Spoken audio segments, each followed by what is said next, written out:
The headstone stood gray and weathered against the morning light, its carved letters softened by 8 Nevada summers and 8 bitter winters. Ajax Malone knelt before it, knees protesting the descent, his 60-year-old joints reminding him that the body keeps a tally even when the mind tries to forget. The wildflowers in his calloused hand looked small and inadequate, their purple petals already wilting in the September heat. Sarah Jean Malone, the stone read, beloved daughter. The dates underneath told a story too short, 1985 to 2001, 16 years of life, 13 years of haunting.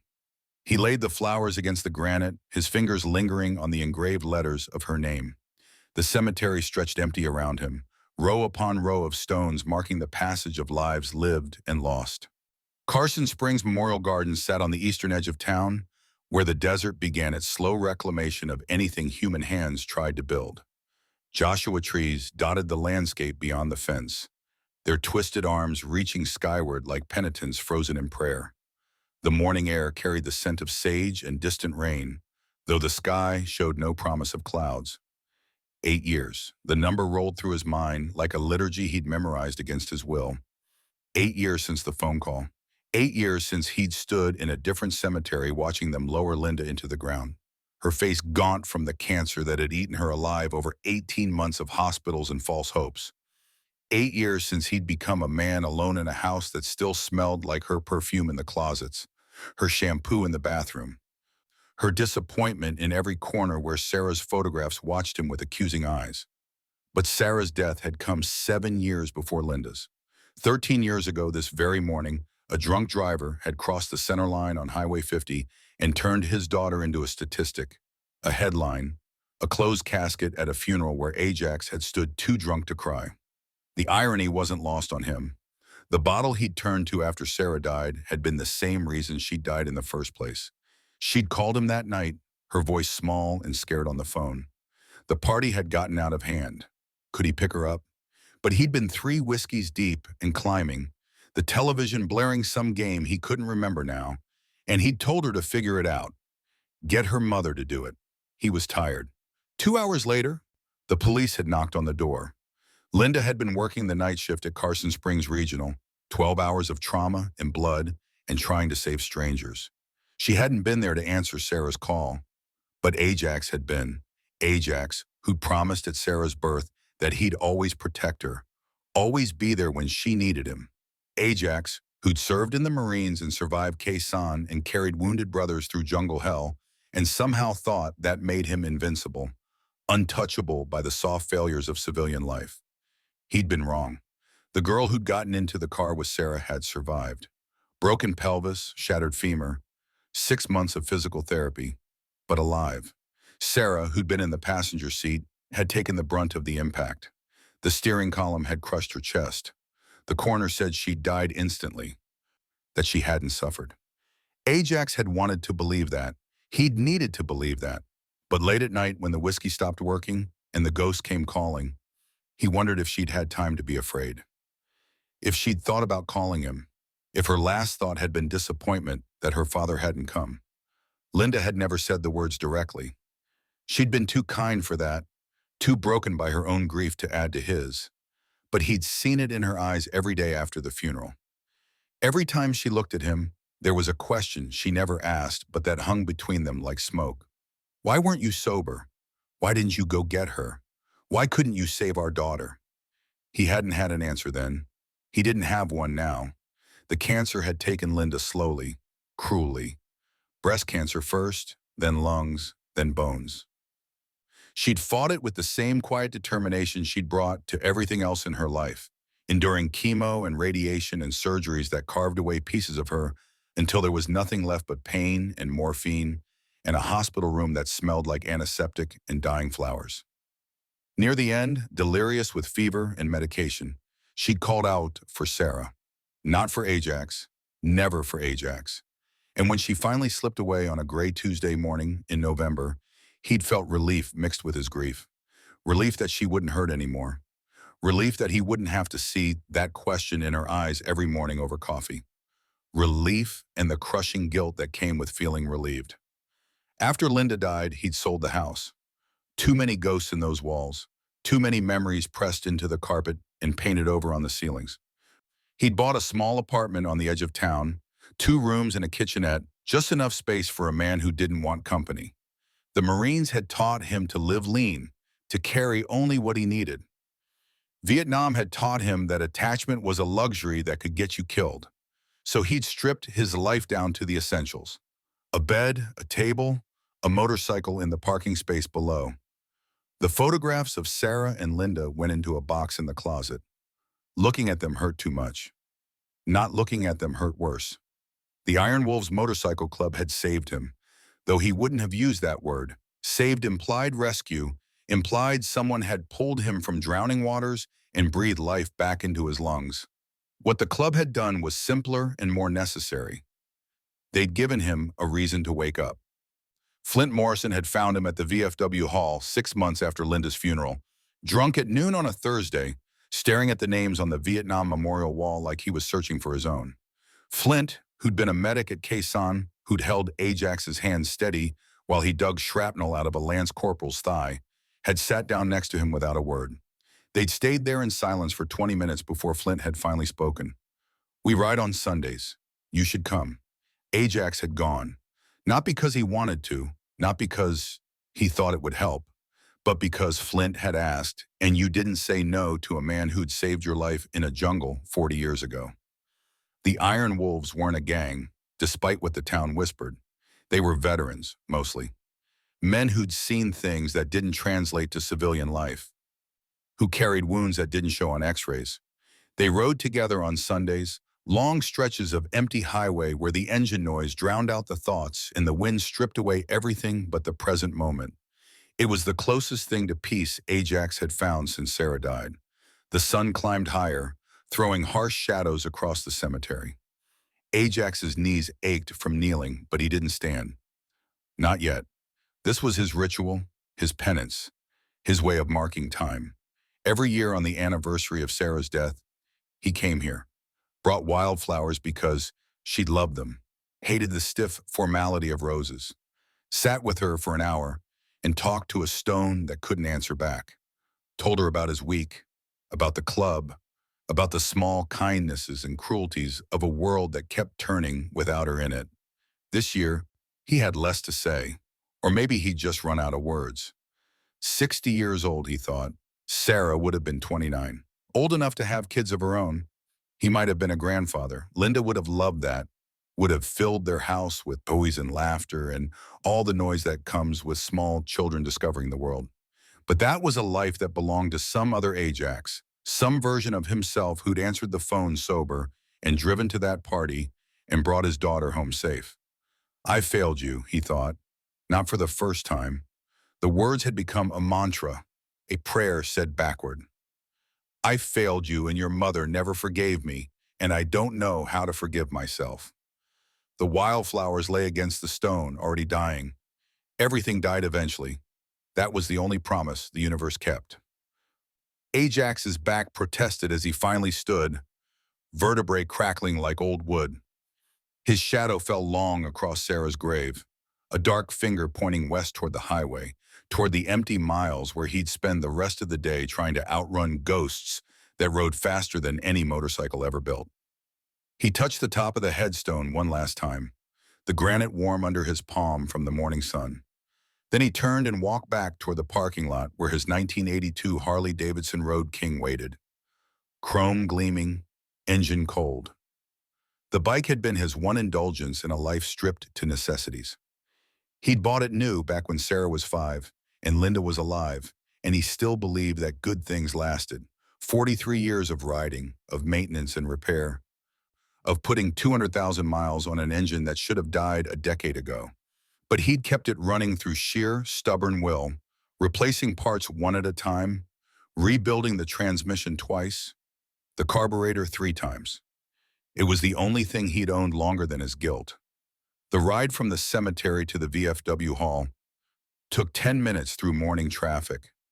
Carson Springs had grown since Ajax had first arrived in 1975, fresh out of the Marines and looking for somewhere quiet to build a life. Back then, it had been a mining town in its death throes, 3,000 people clinging to copper deposits that were playing out. Now it pushed 8,000 retirees and families fleeing California's coast for cheaper housing and slower rhythms. The downtown had been revitalized. Old storefronts converted into coffee shops and art galleries, the kind of places that served $7 lattes and displayed paintings of the desert that somehow cost more than Ajax's monthly rent. But the VFW Hall remained unchanged, a squat brick building on the edge of town where the revitalization hadn't reached. It was a memorial as much as a meeting place. Walls lined with photographs of men in uniform, plaques listing names of the dead from wars that stretched back to the First World War. Korea, Vietnam, Desert Storm, Iraq, Afghanistan. The dead accumulated, generation after generation, and the VFW Hall kept their memory alive with potluck dinners and bingo nights, and quiet mornings when old men gathered to drink bad coffee and remember better days. Ajax's boots echoed on the linoleum as he pushed through the front door. The interior was dim, cool, unchanged since the building had been constructed in 1963. Folding tables lined the walls. A small kitchenette occupied one corner, coffee pot perpetually full, mugs stained brown from decades of use, and on the far wall, taking up 20 feet of space, the memorial. Brass plaques mounted on wood panels, each one listing names. Vietnam claimed the most space, 93 names from a town of 3,000. Ajax knew most of them, had served with 12, had watched 3 die. He poured coffee into a styrofoam cup, the liquid thick and bitter, then stood before the memorial wall. His eyes found the names without conscious thought, muscle memory of mourning. Lance Corporal Jimmy Reeves, killed at Hill 881 North. Private First Class Marcus Chen, medevaced with both legs gone, dead before the chopper landed. Corporal David Davy Sullivan, shot through the throat on patrol, bled out in Flint's arms while Ajax and 2 others returned fire. Phoenix's father, though Phoenix had never known him. The boy had been born 6 months after Davy died, raised by a mother who couldn't look at him without seeing the man she'd lost. These were Ajax's ghosts too, different from Sarah and Linda, but no less present. They didn't haunt him with guilt the way his daughter did. They haunted him with memory, with the weight of survival when better men had died. Why had he lived? That was the question he'd asked himself 10,000 times in 40 years. Why Ajax Malone, unremarkable Marine, mediocre shot, average soldier? Why him and not Jimmy or Marcus or Davy? There was no answer. Randomness and luck, the 2 forces that govern combat more than courage or skill. A bullet went left instead of right. An artillery round fell 10 meters short. You lived, they died, and you carried that forward into whatever years remain, wondering if you'd done enough with the borrowed time. The door opened behind him. He didn't turn. Footsteps crossed the floor, deliberate and measured, the gait of someone whose knees had gone bad, but who refused to limp. A presence settled next to him, close enough to be companionable, far enough to respect personal space. The smell of Old Spice and gun oil. Sheriff Wade Thompson. 8 years today, isn't it? Ajax didn't answer immediately. He sipped the coffee, barely tasting it, his eyes still on the names. 67 years old, Wade was. Older than Ajax by 7 years, though he wore it better. Still worked full-time as county sheriff, still commanded respect from deputies half his age, still showed up to the office every morning at 6 sharp. Korean War veteran, though, he'd been barely 18 when he'd enlisted, young enough that the Marines had put him through boot camp and shipped him overseas before he fully understood what war meant. He'd come home with a silver star and nightmares that still woke him at 3 in the morning.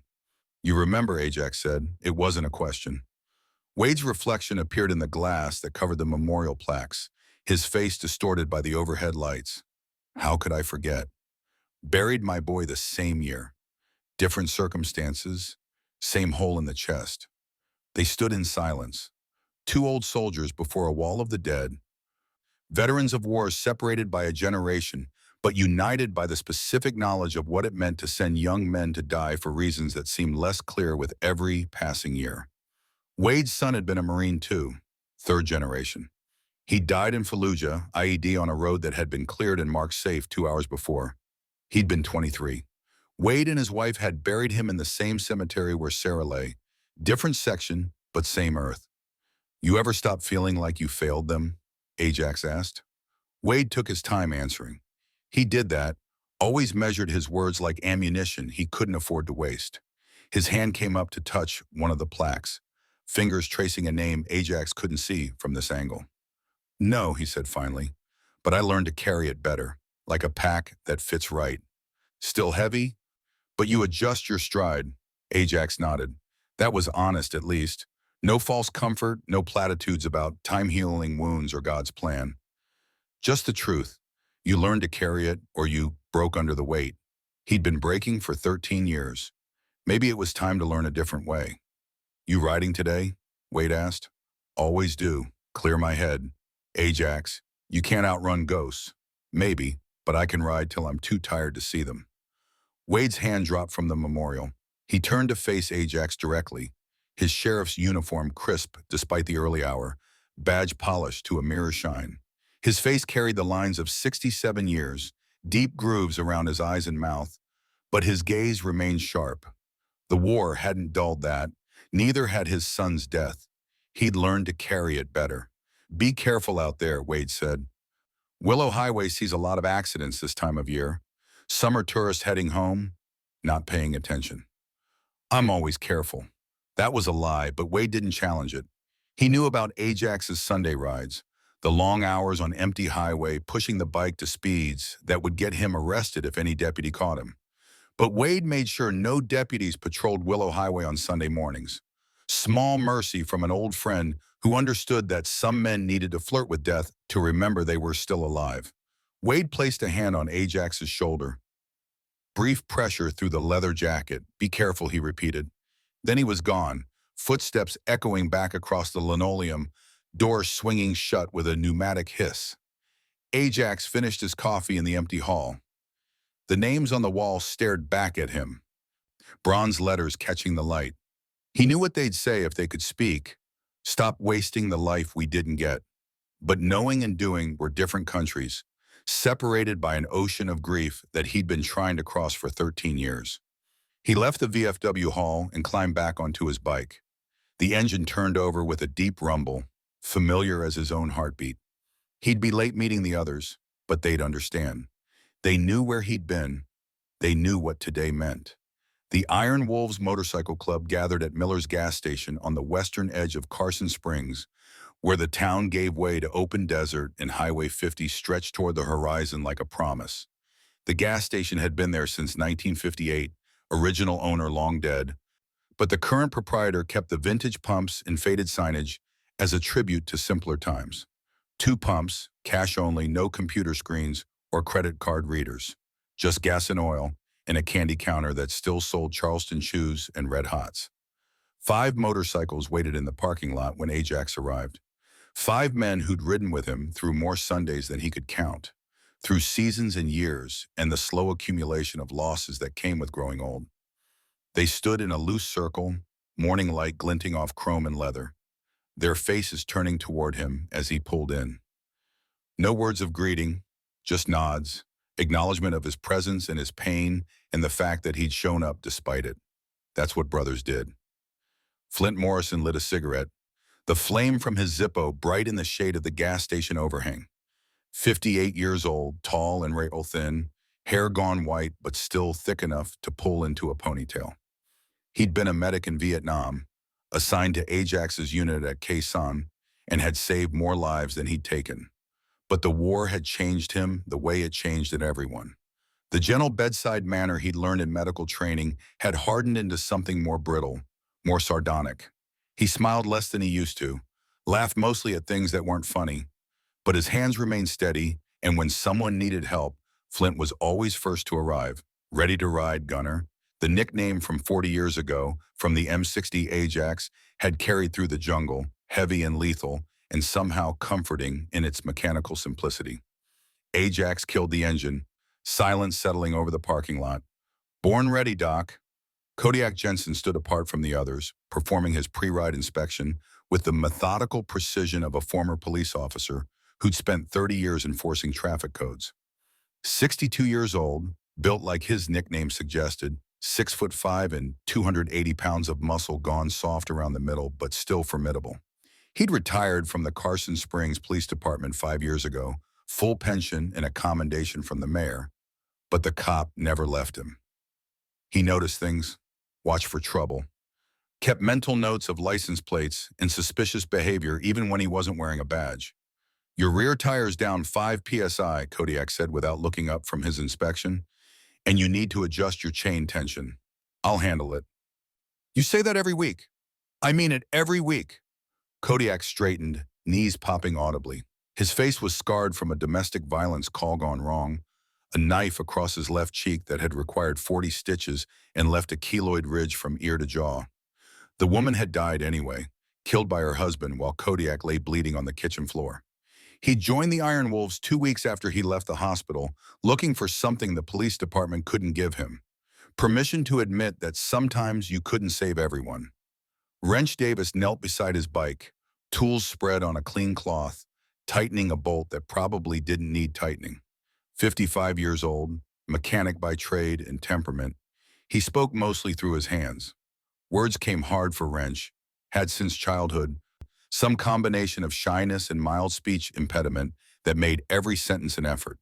But he could diagnose an engine problem by sound, rebuild a transmission blindfolded, keep these old bikes running past any reasonable expectation.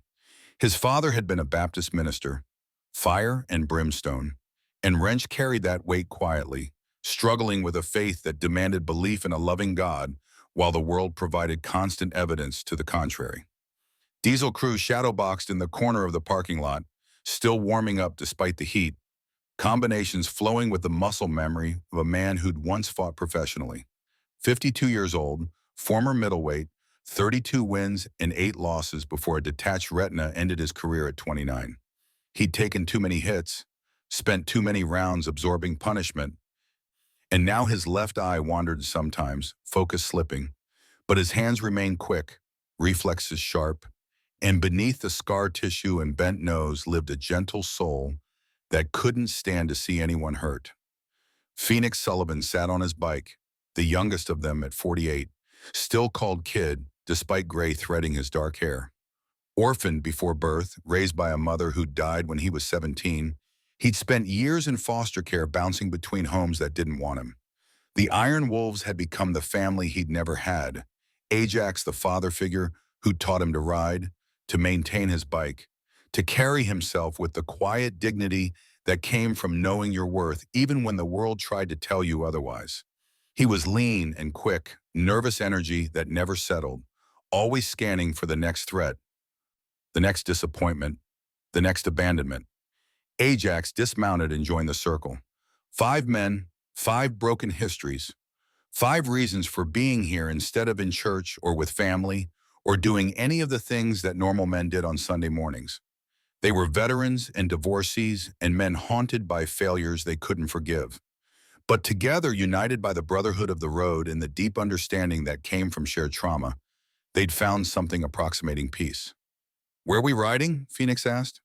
"Willow Highway," Ajax said. "Out and back, that's 80 miles. "Good, I need 80 miles. No one argued. They understood. 80 miles meant 3 hours if they took it easy, 2 if they pushed. 2 hours of engine noise and wind and the hypnotic rhythm of pavement passing underneath. 2 hours where the only thoughts were mechanical. Shift timing, lean angles, watching for gravel on curves. 2 hours where Sarah's ghost couldn't quite catch him. They mounted their bikes in synchronized motion. Ritual performed 1,000 times. Engines turned over in sequence, bass notes harmonizing into a single sustained roar. Ajax's Road King, Flint's Softail, Kodiak's Ultra Classic, Wrench's Dyna, Diesel's Street Glide, Phoenix's Iron 883. Different bikes, different sounds, but together they formed something unified, a mechanical chorus that announced their presence to the empty morning. Ajax took point, his usual position. The others fell into formation behind him, Flint to his left, Kodiak right, the others staggered in pairs. They pulled out of Miller's parking lot and headed west on Highway 50, accelerating through the gears, leaving Carson Springs in their mirrors. The road opened before them like an invitation. Highway 50 ran straight for 5 miles before curving north toward Willow Highway, the turnoff marked by a faded green sign that most drivers ignored. Willow Highway was the old route built in the 1930s, bypassed decades ago when the interstate came through. Now it carried minimal traffic, mostly locals who knew the shortcuts and tourists who'd gotten lost. Perfect for 6 men who wanted solitude and speed. The landscape changed as they left town. Desert scrub gave way to scattered juniper and pinyon pine. The elevation climbed gradually, the road rising toward the Sierra Nevada foothills visible in the distance. Temperature dropped 5 degrees. 10. The morning heat backed off, replaced by thin mountain air that smelled of pine resin and old smoke from fires burned out months ago. Ajax felt the familiar loosening in his chest, the tension that lived permanently between his shoulder blades beginning to ease. This was meditation for men who didn't meditate, prayer for men who'd lost their faith. The bike beneath him, solid and responsive. The road ahead, empty and forgiving. His brothers behind him, silent witnesses to his grief, asking nothing, offering presence. He'd been riding motorcycles since he was 17, bought his first bike with money saved from a summer of construction work, a beat-up Triumph that leaked oil and backfired, but represented freedom to a kid who couldn't wait to leave his father's house. The Marines had interrupted that, 4 years of service that included 13 months in Vietnam, but he'd bought another bike within a week of his discharge. Riding cleared his head in ways that alcohol and therapy and prescription medication never could. On a bike, you were forced into the present moment. Inattention meant death. So you paid attention. You watched the road, read the traffic, felt the engine's feedback through the handlebars, and in that forced presence, the past receded. Not gone, never gone, but quieter. They reached the Willow Highway turnoff after 20 minutes of riding. Ajax slowed, signaled right, though there was no one behind them except his brothers, and leaned into the curve. The road surface changed, newer asphalt giving way to older pavement, cracks patched with tar, edges crumbling into gravel. This highway predated interstate standards, narrow and winding, following the natural contours of the land rather than cutting straight through. It was dangerous in winter, impassable in snow, a maintenance headache the county regretted but couldn't afford to improve. But in September, under clear skies, it was perfect. Ajax opened the throttle. The Road King responded, acceleration pressing him back into the seat, wind buffeting his chest. 60 miles per hour, 70. The speedometer climbed past 80 and he held it there, the bike rock steady beneath him despite its age. Behind him, his brothers matched his speed, the formation tightening as they settled into the rhythm of the ride. Willow Highway stretched ahead for 41 miles before rejoining Highway 50 on the far side of the county. It passed through federal land, Bureau of Land Management territory that no one used for anything except occasional grazing permits in hunting season. No towns, no gas stations, no rest stops, just road and desert, and the occasional pull-off where broken-down vehicles waited for tow trucks that might not come for hours. Ajax had ridden this highway hundreds of times. He knew every curve, every rough patch, every place where the shoulder dropped off into nothing. He knew where deer crossed at dawn.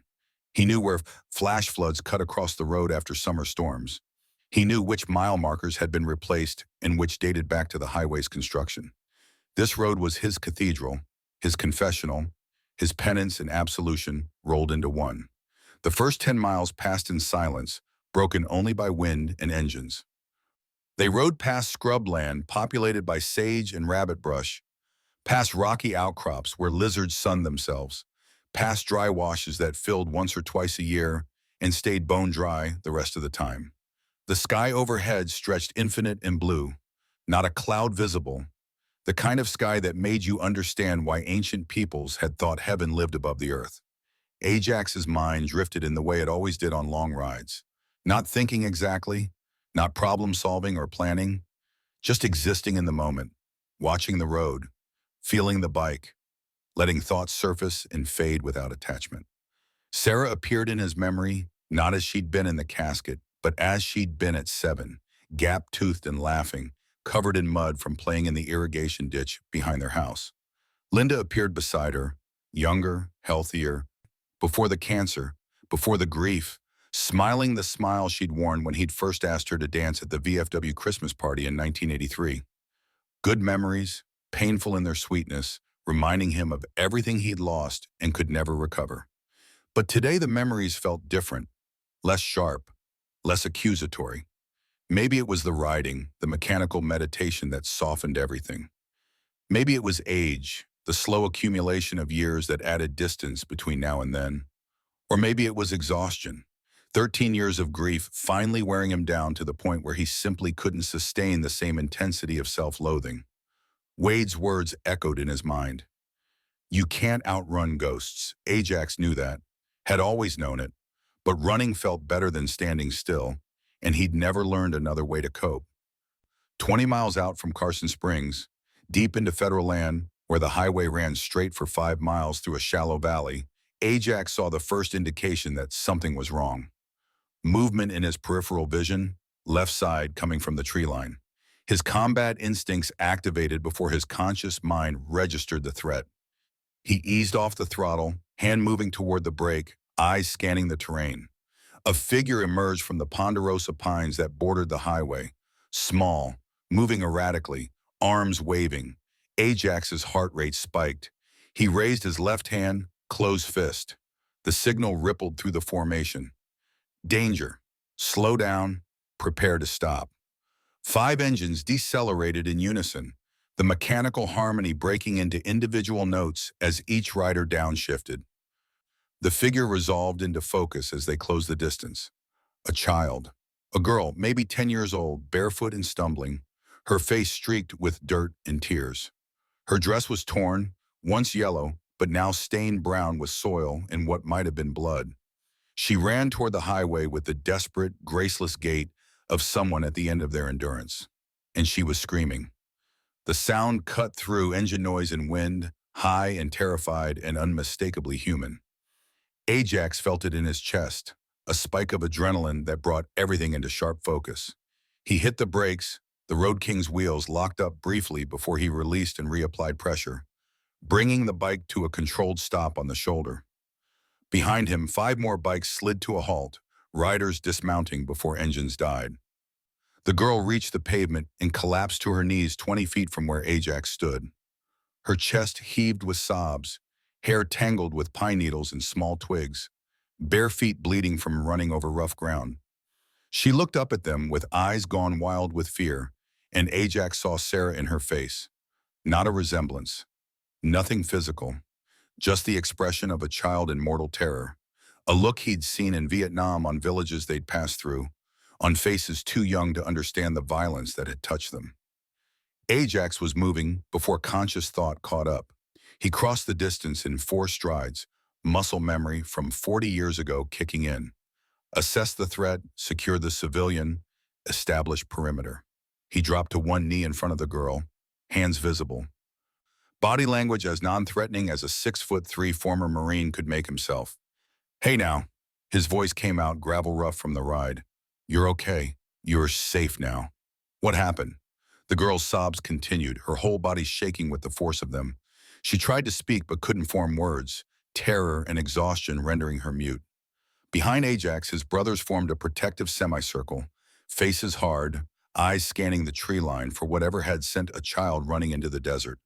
Flint knelt beside Ajax, medic training asserting itself. His hands moved with practiced efficiency, checking the girl for injuries. Pulse rapid but strong, breathing labored but clear, cuts and scrapes but nothing arterial. He pulled a first aid kit from his saddlebag, produced a bottle of water. Drink, slow, just a little. The girl took the bottle with shaking hands and drank, water dribbling down her chin. Color began to return to her face. Her breathing slowed fractionally. Ajax waited, patient, while Flint worked. Rushing her would only make it worse. Kodiak's voice carried from behind them, low and urgent. Ajax, we've got tire tracks coming out of the woods. Fresh, and footprints heading back in. Ajax filed that information, cataloged it, but kept his focus on the girl. She'd lowered the water bottle, was looking at him now with eyes that were clearing, fear giving way to desperate hope. Please, she managed finally, don't let him take me back. Who? Ajax asked, though cold certainty was already forming in his gut. My stepfather. Her voice broke on the word. He brought me here. He was going to. She couldn't finish. Didn't need to. Ajax understood. Understood with a clarity that bypassed thought and went straight to instinct. To the rage that lived permanently in his chest next to the grief. Rage at a world that let children suffer, while good men died young. He'd seen it in Vietnam, villages burned by men on both sides who'd somehow lost sight of what they were fighting for. He'd seen it in Sarah's face in the casket, the waste of potential, of life cut short by someone's carelessness. And now here, on a highway that should have been empty, a child running from something worse than death. What's your name? He asked, forcing his voice to stay gentle despite the fury building behind his teeth. Emma. Emma Grace Hartwell. Okay, Emma, I'm Ajax. These are my friends. We're going to help you, but I need you to tell me what happened. Can you do that? Emma nodded, tears still streaming but her breathing steadying. My mom died last year. Cancer. After that, Marcus, my stepfather, he changed, started drinking, started bringing bad men to the house, men who scared me. Ajax felt Flint tense beside him. Behind them, Diesel's voice carried, low and threatening. Where is he now? This morning, Emma continued, Marcus said we were going for a drive, but he wouldn't look at me, and he drove out here into the woods. Then he stopped and made a phone call. She swallowed hard. I heard him say he had what they wanted, that she was 10 and healthy, and when did they want to pick her up? The silence that followed stretched tight as wire. Ajax heard Kodiak's breath hiss out between his teeth, heard Phoenix curse under his breath, felt his own hands curl into fists before he consciously relaxed them. Violence wouldn't help Emma. Control would. When he walked away to finish the call, Emma said, I ran, just ran. I didn't know where I was going. I just knew if I stayed, something bad would happen. Something I couldn't come back from. Ajax studied her face, seeing the truth in every line. 10 years old, same age Sarah had been when Ajax had first taught her to ride a bicycle, running alongside while she wobbled and laughed and finally found her balance. 10 years old and already carrying trauma that would mark her forever, unless someone stopped it, unless someone stood between her and the monsters. You did the right thing, he told her, meaning it absolutely. Running was brave. You were brave. And you're safe now. We're not going to bet anyone hurt you. Emma's face crumpled with relief, and she leaned forward, arms reaching. Ajax caught her gently, let her bury her face in his shoulder while sobs racked her small frame. Over her head, his eyes met Flint's. The medic's expression was stone, but Ajax saw the fury underneath, saw it mirrored in Kodiak's face, in Wrench's tightened jaw, in the way Diesel's hands flexed and relaxed, fighter's instincts seeking a target. Phoenix appeared at Ajax's elbow, voice tight. I called 911. Dispatcher said nearest unit is 45 minutes out, and they want us to stay here, not move her. Ajax shook his head. We're not staying here. Whoever this Marcus is, he's in those woods. And he made a call to buyers, plural, meaning more people are coming. Kodiak crossed to his bike, came back with binoculars, scanned the tree line methodically, section by section. No movement visible, but those tracks are fresh. 10 minutes, maybe 15, and there's a vehicle back in there.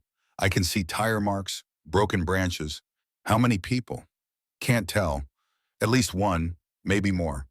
Ajax made his decision with the clarity that came from combat experience, from knowing that sometimes you couldn't wait for backup or authorization or the proper procedure. Sometimes you acted on the information you had and dealt with consequences later. Emma was in danger. Real, immediate, lethal danger. And they were here. Now. 6 men with motorcycles and a will to protect someone who couldn't protect herself. We ride, he said. Get distance between her and whoever's coming. Head back toward Carson Springs until we meet the deputy. Kodiak nodded. Makes sense. We're sitting ducks here. Ajax stood, Emma still clinging to him. She weighed nothing, a fragile collection of bones and fear. He looked down at her tear-streaked face.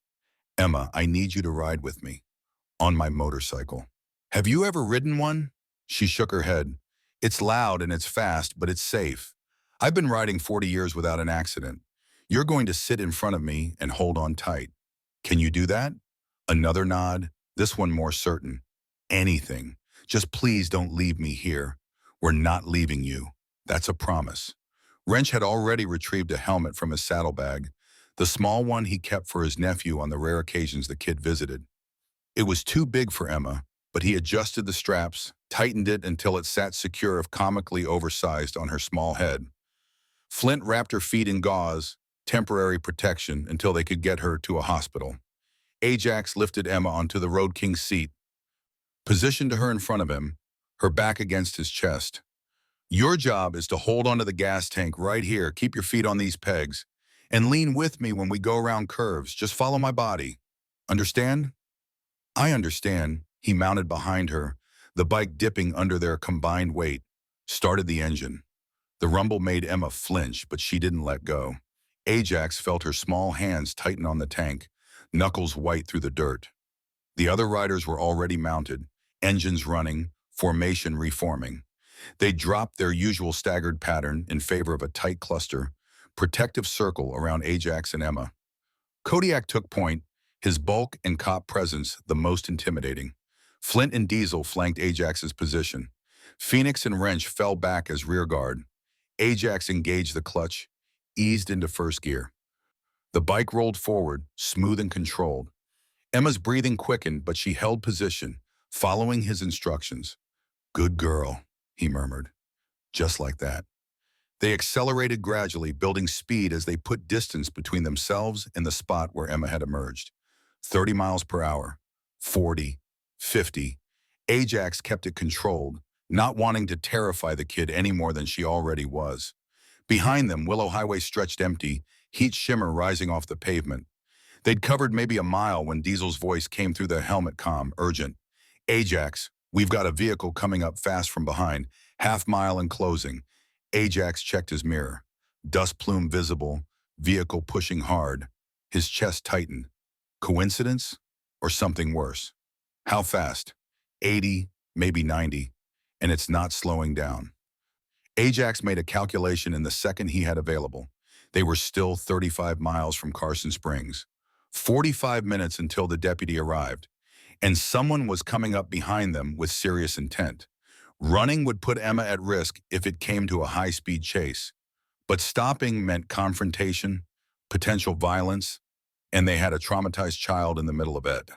Formation shift, he commanded. Kodiak, Flint, drop back with me. Everyone else, increase speed and put distance. If this goes bad, you keep riding and don't look back. No one argued. The formation split, Phoenix and Wrench and Diesel accelerating ahead, their bikes pulling away with increasing speed.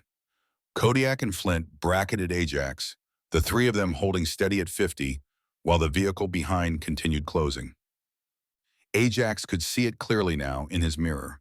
Dark blue Ford F-250, extended cab, pushing 90 easily, driving with purpose, with anger.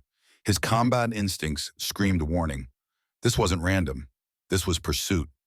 Emma had gone rigid in front of him, her head swiveling to look back. Ajax felt her start to shake. That's him, she said, voice barely audible over the engine noise. That's Marcus's truck.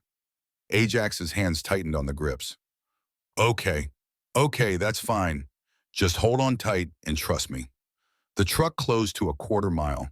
Ajax could make out a figure behind the wheel, male, hunched forward, both hands gripping. No passengers visible. One man, desperate and determined. That might be an advantage. Desperation made people stupid, made them take risks they shouldn't. Ajax's mind raced through scenarios. They couldn't outrun a truck on this highway, not with Emma on the bike and no protection. Fighting was possible but risky, endangering the kid.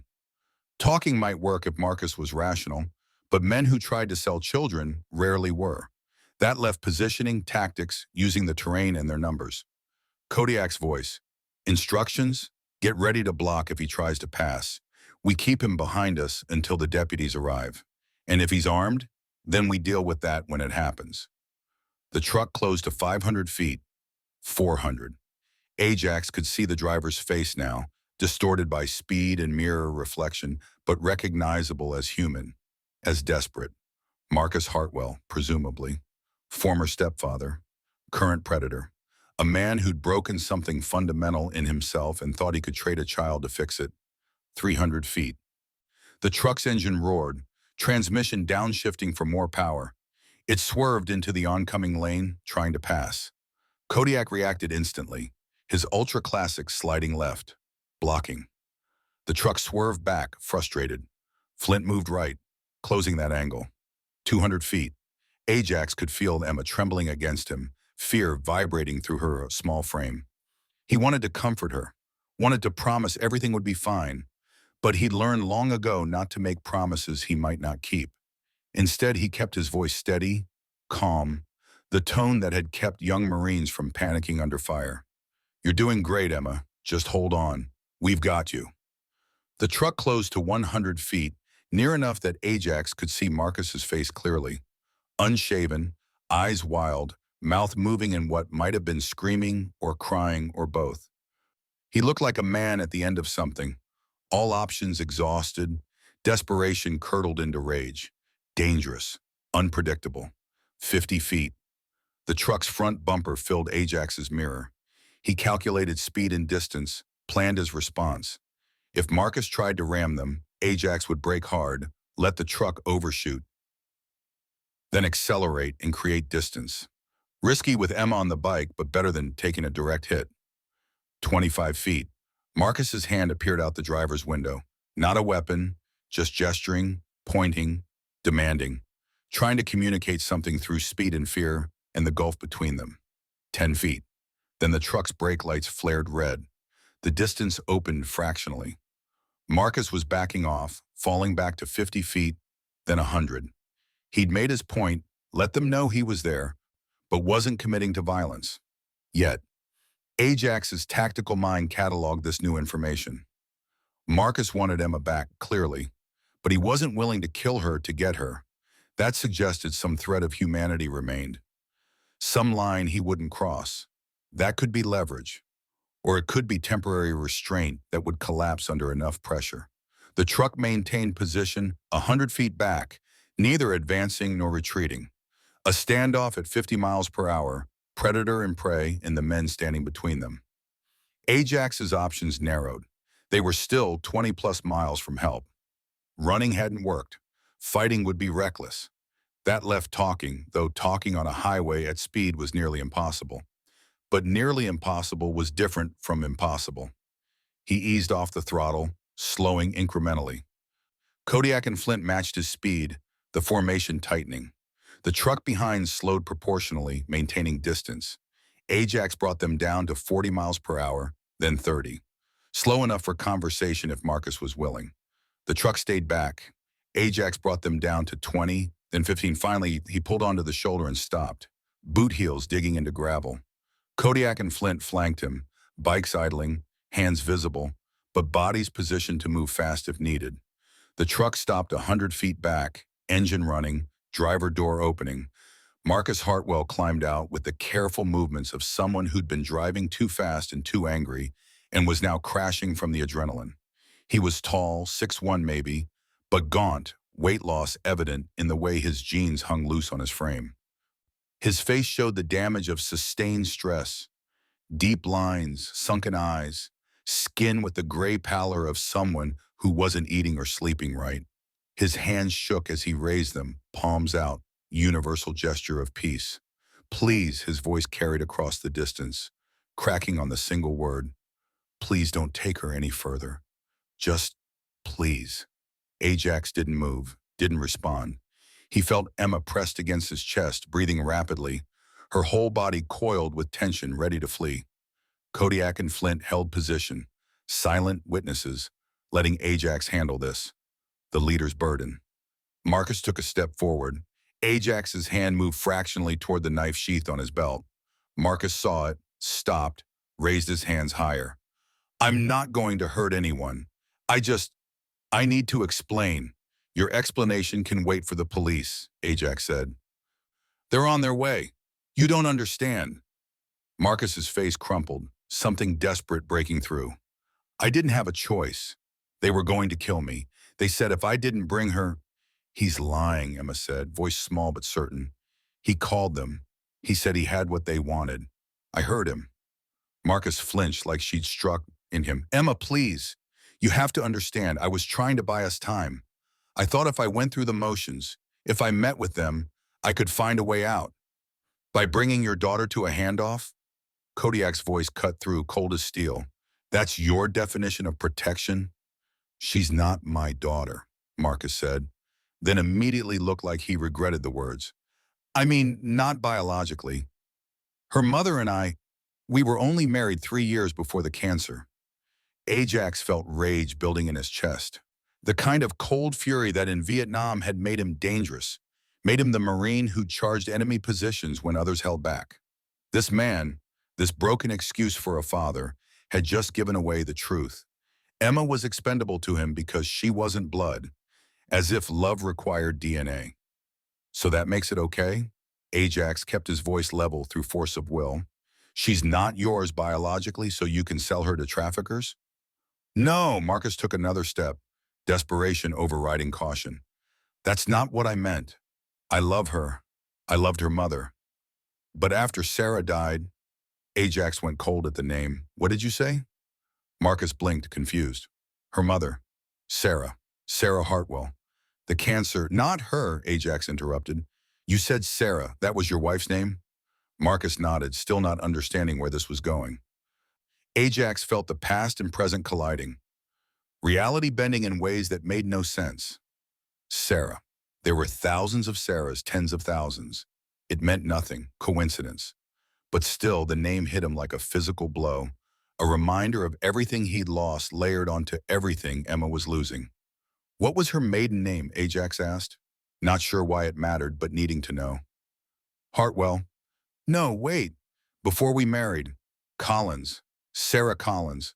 The name stirred something in Ajax's memory, distant and unclear. He pushed it aside. Not relevant. What mattered was Emma, and keeping her safe, and getting Marcus away from her before his desperation turned violent. Flint's voice came low for Ajax's ears only. We need to move this forward. Every minute we stay here is a minute those buyers get closer. Ajax nodded.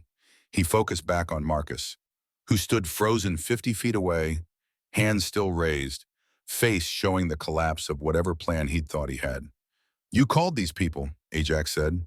The buyers. When are they supposed to arrive? Marcus's throat worked, Adam's apple bobbing. I don't know. I gave them coordinates. They said they were coming. That's all I know. How many? I never met them. Just phone calls. But the man I talked to said he'd bring help for transport, meaning at least 2, possibly more. Ajax calculated. They were armed, most likely. Professional, if they'd been operating long enough to have a system. And coming to this location, expecting an easy pickup of a terrified child from a desperate man. Well, they're not getting her, Ajax said flatly. Deputy's on the way, and when he gets here, you're going to explain more of this to him. Marcus's face showed something complicated, relief and terror mixed together. They'll kill me. If I don't deliver, they said they'd... You should have thought of that before you made the call, Kodiak said. Should have called the police. Should have asked for help. Should have done literally anything else. I was scared, Marcus said, and there was truth in his voice, in the way his body sagged with exhaustion. I owed them so much money, $85,000. They came to my house, put a gun in my mouth, said I had 2 weeks. That was 3 weeks ago. Diesel's voice carried from ahead, where he'd stopped to wait. Ajax, we need to move. This is a bad place for a standoff. He was right. They were exposed on the highway. No cover, no tactical advantage. If the buyers arrived before the deputy, things would get complicated fast. And with Emon in the middle, complicated meant dangerous. Ajax made his decision. Marcus, you're going to get back in your truck and follow us. We're riding to meet the deputy. You try to run, Kodiak here is former police and he will hunt you down. Understand? Marcus nodded, defeat written in every line of his body. I won't run. I want her safe. Whatever else happens, I want Emma safe. Emma spoke up, voice stronger than before. If you wanted me safe, you wouldn't have brought me here. The words hung in the air, simple and devastating. Marcus had no answer. He just stood there, hands falling to his sides, a man looking at the consequences of his choices and finding them unbearable. Get in your truck, Ajax repeated. Follow us. Don't make this harder than it has to be. Marcus turned and walked back to his F-250, movements mechanical, automated. He climbed in, closed the door. The engine idled roughly, needing a tune-up. Ajax restarted the Road King, felt Emma shift position slightly, adjusting her grip. You okay? He asked. No, she said honestly, but I'm better than I was. That was something. That was enough. Ajax engaged the clutch, pulled back onto the highway. Behind him, Marcus's truck followed. Ahead, his brothers waited, spread out in protective formation. The convoy resumed movement, heading east toward Carson Springs, toward help, toward whatever came next.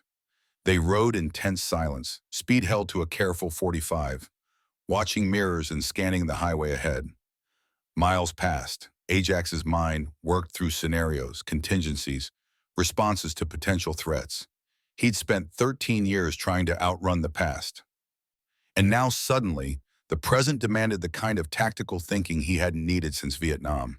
Protect the civilian, neutralize the threat, extract to safety, simple objectives that got complicated fast when bullets started flying. But these men were his brothers, combat veterans and police and fighters. If it came to violence, they wouldn't break. They'd do what needed doing, and they'd live with it after. 10 miles from where they'd found Emma, Phoenix's voice crackled through the helmet comm. Vehicle approaching from ahead. Different truck. White Silverado. 2 occupants visible. Ajax's stomach dropped. The buyers had to be. Timing was too perfect. Location too specific. They'd been heading to the coordinates Marcus had given them, and now they'd spotted the convoy. Everyone copy? Ajax asked. 5 voices confirmed. Phoenix, Wrench, Diesel, pull off at the next turnout. Let them pass. Kodiak, Flint, stay with me. The formation split again. 3 bikes accelerating briefly, then cutting right into a roadside pullout, getting out of the line of contact. Ajax, Kodiak, and Flint held the highway, maintaining speed. Marcus's truck still following 100 feet back. The white Silverado approached fast, doing 70 easily. Ajax caught a glimpse of the driver. Late 30s, short hair, dark glasses. Passenger younger, maybe mid-20s, also glasses. Both scanning the bikes as they passed, heads turning to track. The truck kept going, no brake lights, no indication of stopping. Then 500 feet past, the Silverado's brake lights flared. The truck slowed, pulled onto the shoulder, stopped, turned around. They made us, Kodiak said. They're coming back. Ajax's mind raced. Outnumbered now. 2 trucks, unknown number of people, presumably armed. Buyers who'd come expecting an easy pickup and instead found 6 bikers in a complication. Professional criminals didn't like complications. They either cut their losses or eliminated the problem. How far to the deputy? Ajax asked. 15 miles, Flint said. Maybe 12 minutes if we push. The Silverado was accelerating back toward them, coming fast. Marcus's truck held position behind Ajax, not advancing, not retreating, waiting. Ajax made another calculation, another decision. Everyone back together. Formation tight. We push speed and get distance. The 3 bikes ahead fired up, pulled back onto the highway, accelerated to match Ajax's position. 6 bikes now, moving as one, speed climbing to 60. The white Silverado continued closing. 75 miles per hour and angry. Emma's breathing had gone rapid again, panic response. Ajax felt her shaking. Easy, he murmured. We're going to be fine.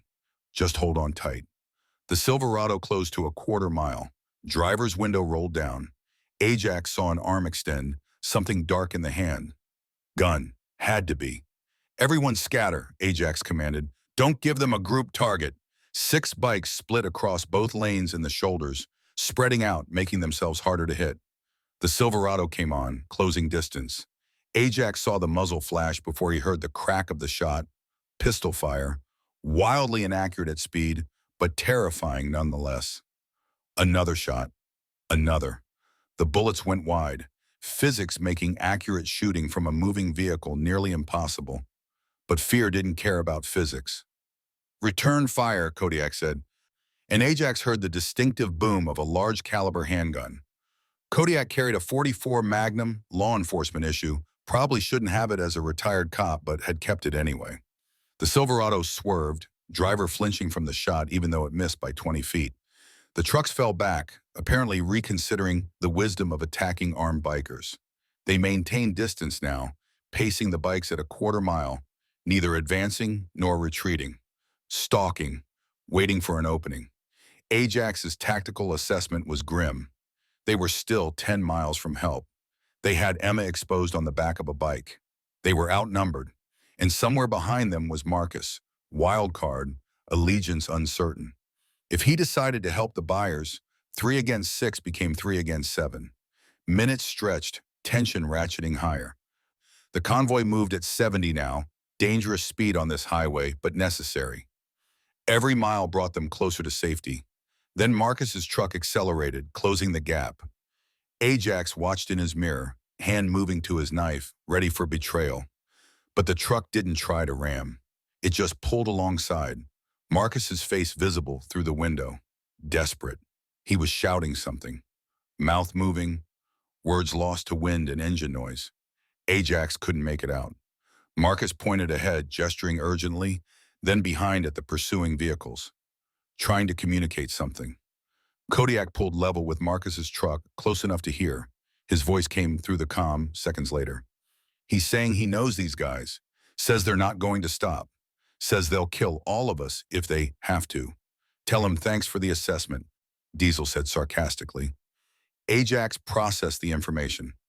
Marcus knew them, meaning he'd had more contact than he'd admitted, meaning this was deeper, more complicated than a desperate man making one bad call.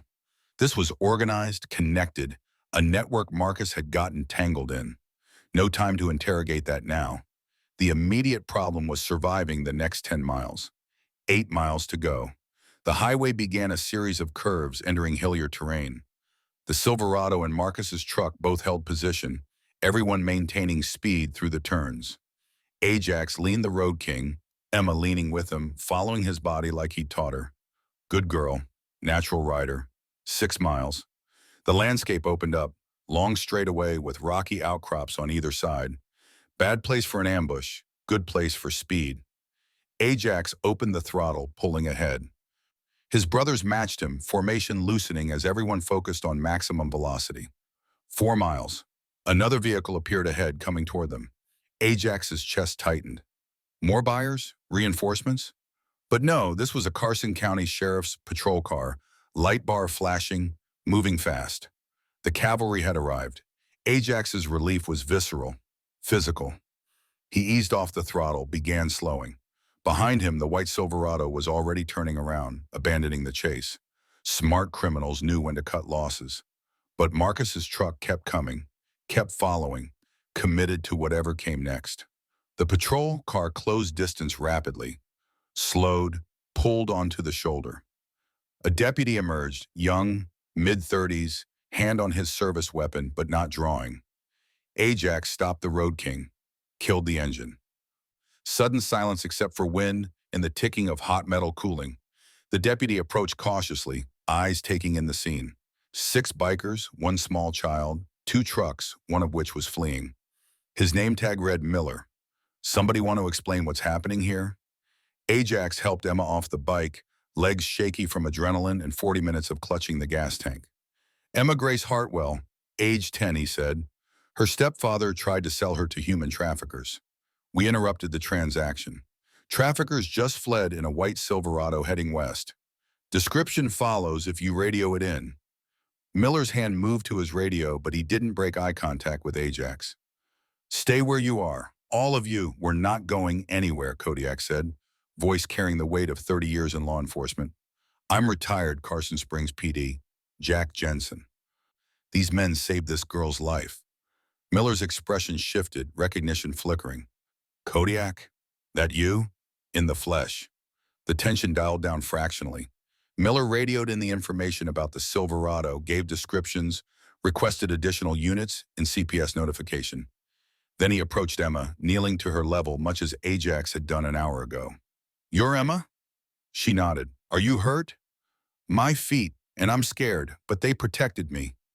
Miller looked up at Ajax and the other bikers, assessment in his eyes. The law enforcement training warred with the human response. These weren't criminals. They were men who'd done what needed doing when the system couldn't respond fast enough. "Stay here while I get this sorted." More patrol cars arrived over the next 20 minutes. Then an ambulance. Then a CPS caseworker in a Honda Civic. The highway became a crime scene, yellow tape and flashing lights and radios crackling with official traffic. Emma was checked by paramedics, feet cleaned and bandaged properly, vitals taken. The caseworker sat with her in the back of the ambulance. Gentle questions, careful documentation. Marcus stayed in his truck, hands on the wheel, waiting for the inevitable. When the deputies finally approached, he didn't resist. Just climbed out, turned around, put his hands behind his back. The handcuffs clicked shut with a sound of finality. Ajax watched it all from beside his bike, feeling the adrenaline drain away, leaving exhaustion in its wake. Flint stood next to him, lighting a cigarette, hands shaking slightly. Kodiak gave a statement to one deputy, while another interviewed Phoenix. Wrench and Diesel sat on their bikes, silent witnesses. Deputy Miller came over after securing Marcus. "You did good," he said. "Saved that kid. Just did what needed doing. Sheriff Thompson's going to want to talk to you. He called, said to bring you all to the station for statements." Ajax nodded, expected.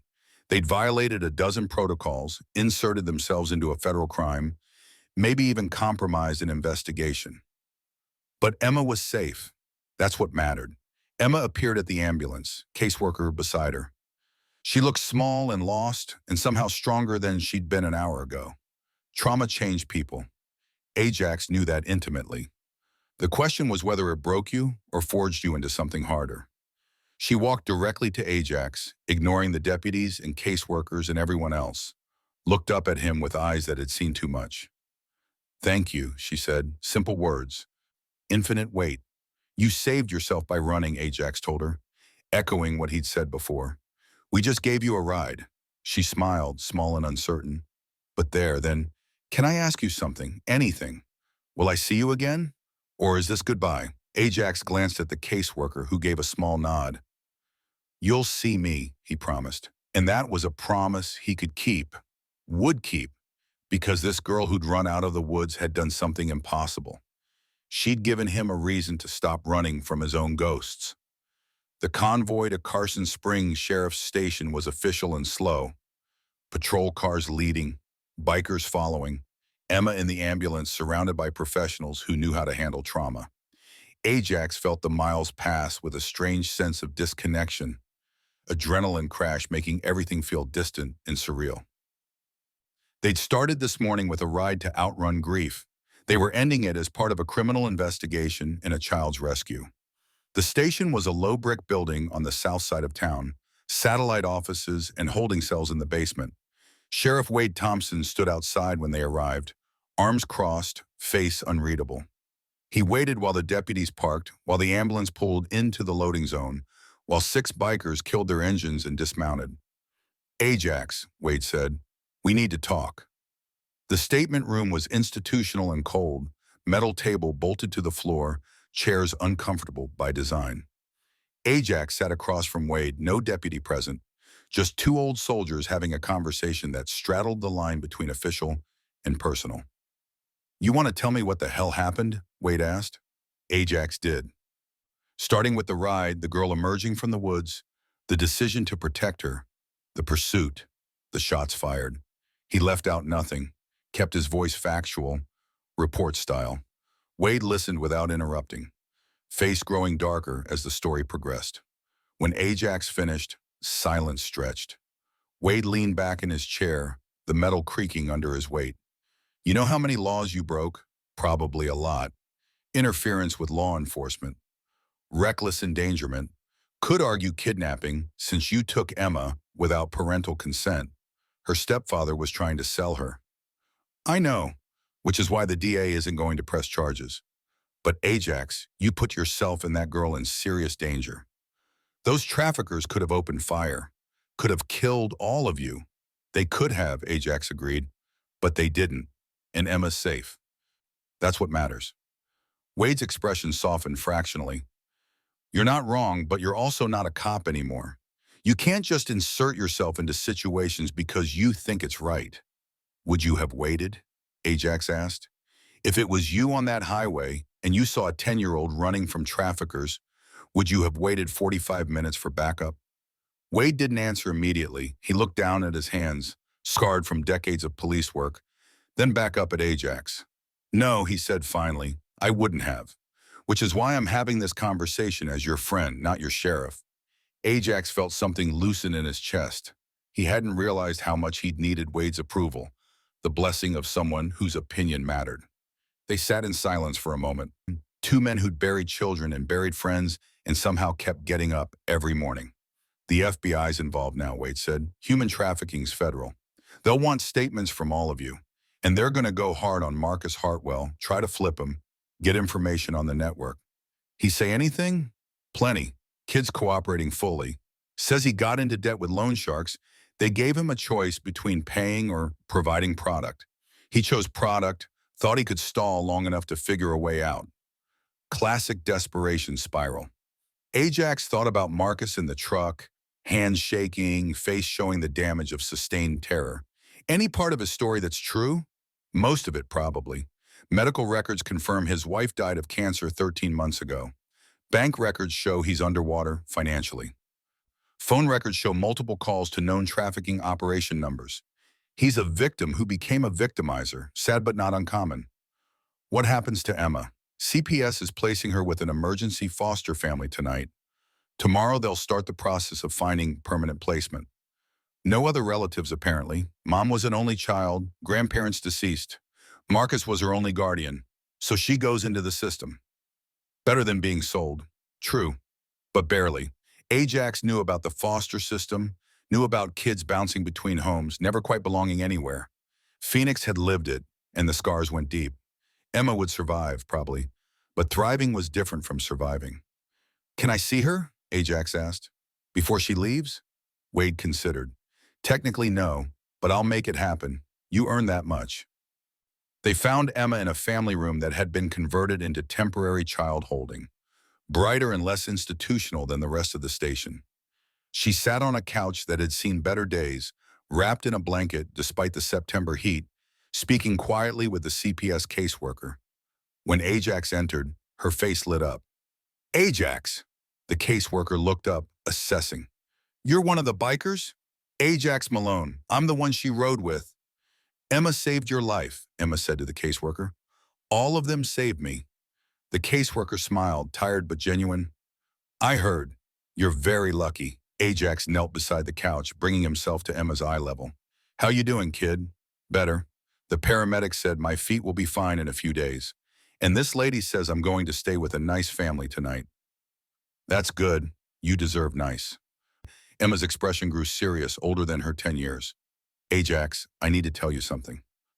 Okay. When I was running, when I was in the woods, and I didn't think I could run anymore, I heard your motorcycles. And I thought maybe it was a sign. Like my mom sent you. Ajax felt his throat tighten. He thought about Sarah, about 13 years of grief and guilt, and wondering if there was any meaning in suffering.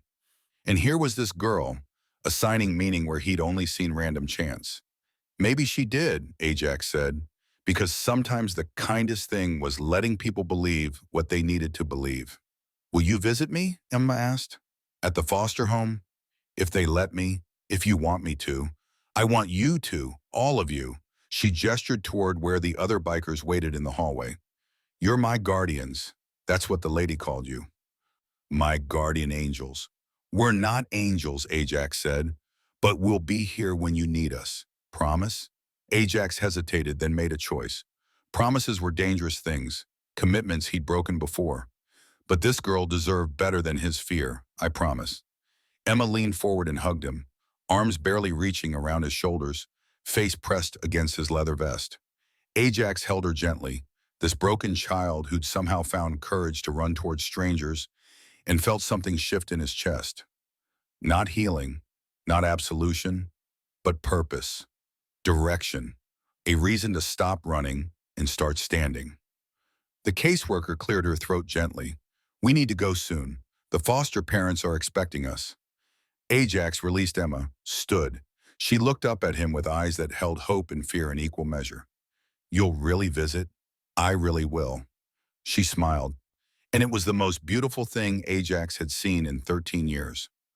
Outside the station, as the sun dropped toward the horizon and cast long shadows across the parking lot, the Iron Wolves gathered around their bikes. No one spoke. They'd been through enough together that words weren't necessary. They'd done something today, something that mattered, something that would stay with them. Flint lit another cigarette, smoke curling into the evening air. Hell of a ride. Hell of a ride, Kodiak echoed.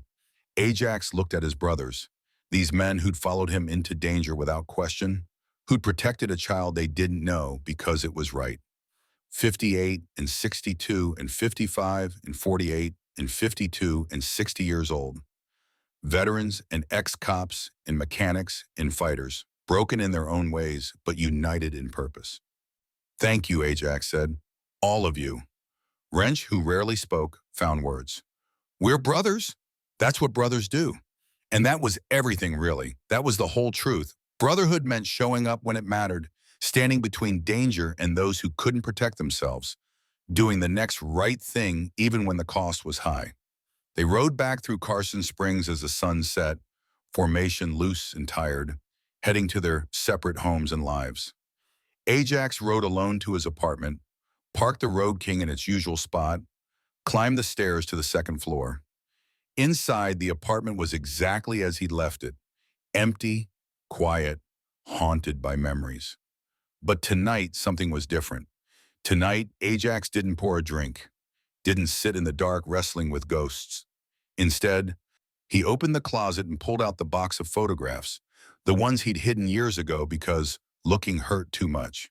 He spread them across the kitchen table. Sarah at 5, gap-toothed and laughing. Sarah at 10, the age Emma was now, fierce and beautiful. Linda young and healthy before the cancer, holding Sarah at her baptism. Ajax sat with the photos until midnight, letting himself remember not just the loss but the love, not just the failure but the years before when he'd gotten it right. And when he finally went to bed, he dreamed not of jungles or hospitals or caskets, but of a little girl running through the woods toward the sound of motorcycles and the moment he'd chosen to stop. The FBI arrived in Carson Springs 3 days after Emma's rescue.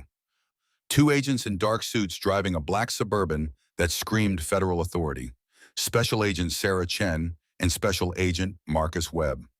Ajax noticed the irony of their names immediately. Sarah and Marcus, the same as the girl and her stepfather, as if the universe was playing some cosmic joke he didn't understand.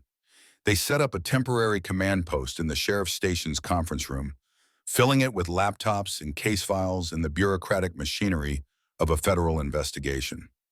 Ajax sat across from Agent Chen on Wednesday afternoon, his third interview in as many days.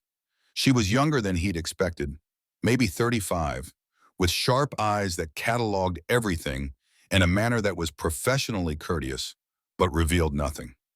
Webb sat beside her, older, early 50s, with the weathered look of someone who'd been working trafficking cases long enough to have seen the worst humanity had to offer. Mr. Malone, Chen began, her pen poised over a yellow legal pad despite the recording device on the table between them. I need you to walk me through the timeline again, specifically the moment you first saw Emma Hartwell. Ajax had told this story 4 times now, once to Deputy Miller at the scene, once to Wade at the station, once to the county DA who decided not to press charges, and once to these same 2 agents on Monday. But he understood the process. Repetition revealed inconsistencies, and inconsistencies revealed lies. So he told it again, patient, factual, starting with the anniversary flowers at Sarah's grave and ending with Emma's promise to visit. Chen made notes throughout, occasionally stopping him to clarify a detail. Webb watched Ajax's face more than he listened to the words, reading body language, searching for deception. Ajax let him look. He had nothing to hide except 13 years of grief, and that was written all over him anyway. The shots fired, Chen said when Ajax reached that part of the narrative. You said they came from the white Silverado. How many rounds? 3 that I counted, maybe 4. Pistol fire sounded like 9mm, but I couldn't be certain at that distance. And Kodiak, Mr. Jensen? Return fire? 1 round from his .44, warning shot mostly, enough to make them back off. Mr. Jensen is a retired police officer. Is he authorized to carry that weapon? Ajax met her eyes steadily. You'd have to ask him. Chen made another note. Webb leaned forward, elbows on the table, his voice carrying more gravel than Chen's. Mr. Malone, I've been working human trafficking cases for 17 years. You know what I've learned in that time? Ajax waited. That 90% of rescues happen because someone saw something wrong and decided to act. Regular people. Truck drivers who notice a girl at a rest stop who looks terrified. Hotel clerks who see a man check in with 3 women who won't make eye contact. Citizens like you who find a kid running through the desert and don't look the other way. Is there a question in there, Agent Webb? Webb smiled, thin and humorless. Not a question, just acknowledgement that what you and your friends did was brave and stupid in equal measure, and I'm glad it worked out. Marcus Hartwell, Chen interjected, steering back to business. You said he seemed conflicted. Can you elaborate? Ajax thought about Marcus in the truck, hands shaking on the wheel, face showing the collapse of hope. He was a drowning man who'd grabbed onto something that was pulling him under faster. Scared of the traffickers, scared of what he'd almost done, scared of losing Emma, but not knowing how to save her without saving himself first. That tracks with what he's told us, Chen said. He got into debt with a loan shark operation that turned out to be connected to a trafficking ring. When he couldn't pay, they gave him an alternative payment method. His stepdaughter. Yes, he claims he never intended to go through with it, that he was stalling, looking for a way out. You believe him? Ajax asked. Chen's expression remained neutral. I believe he's telling us what we need to know to dismantle this network. Whether his intentions were pure is between him and his conscience. What'll happen to him? Federal trafficking charges carry mandatory minimums. Even with cooperation, he's looking at 10 to 15 years. Ajax absorbed that. A decade and a half in federal prison for a man who'd made one desperate choice that spiraled into selling a child. Hard time, life-destroying time, but maybe necessary. Maybe the only justice available in a world where sometimes there were no good options. Emma, Ajax said. How's she doing? Webb and Chen exchanged a glance. Chen answered. She's with a good foster family, the Hendersons, experienced, vetted, patient. She's in therapy 3 times a week, processing the trauma. The therapist says she's resilient. Kids are, Ajax said, thinking of the children he'd seen in Vietnam, living in villages that had been bombed and burned, and somehow still playing in the ruins, still laughing. Resilience was sometimes just another word for having no choice but to survive. She asks about you, Chen added, about all of you, the bikers who saved her. She wants to see you again. I promised I'd visit. The Hendersons have been informed. They're willing to allow supervised visits if you're interested. Ajax felt something loosen in his chest that he hadn't realized was tight. I'm interested. Chen closed her notepad, signaling the interview was ending. We may need to speak with you again as the case develops.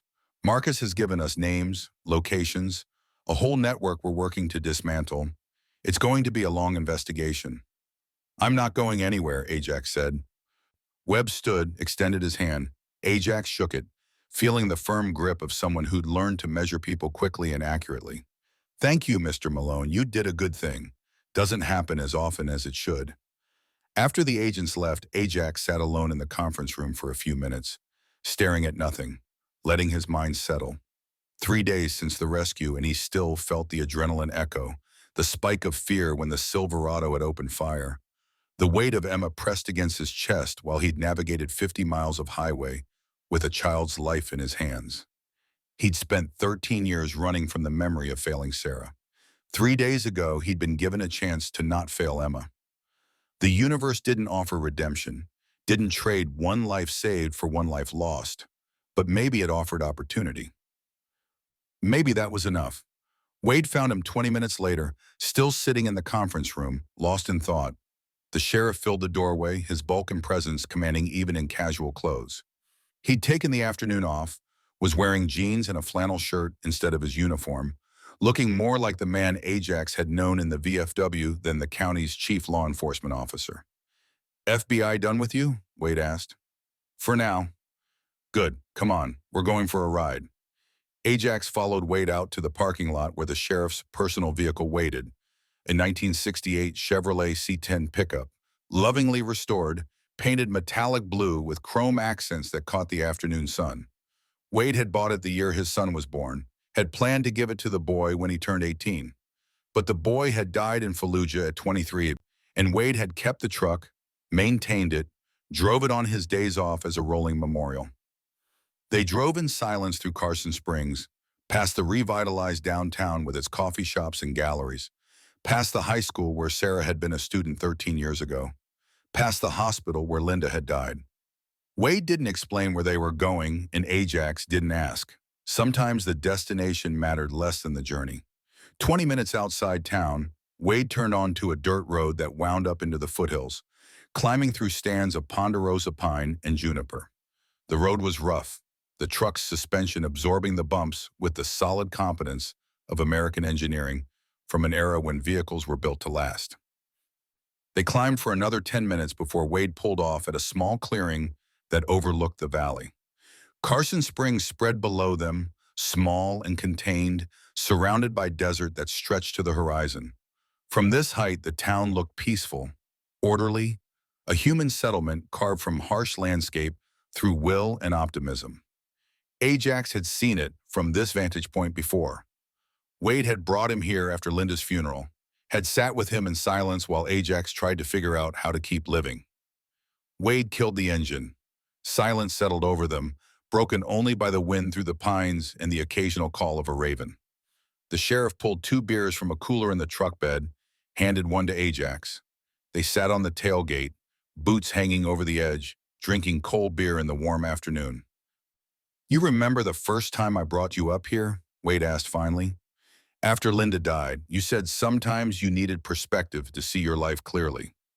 Did it help? Ajax considered. Not then. Maybe now.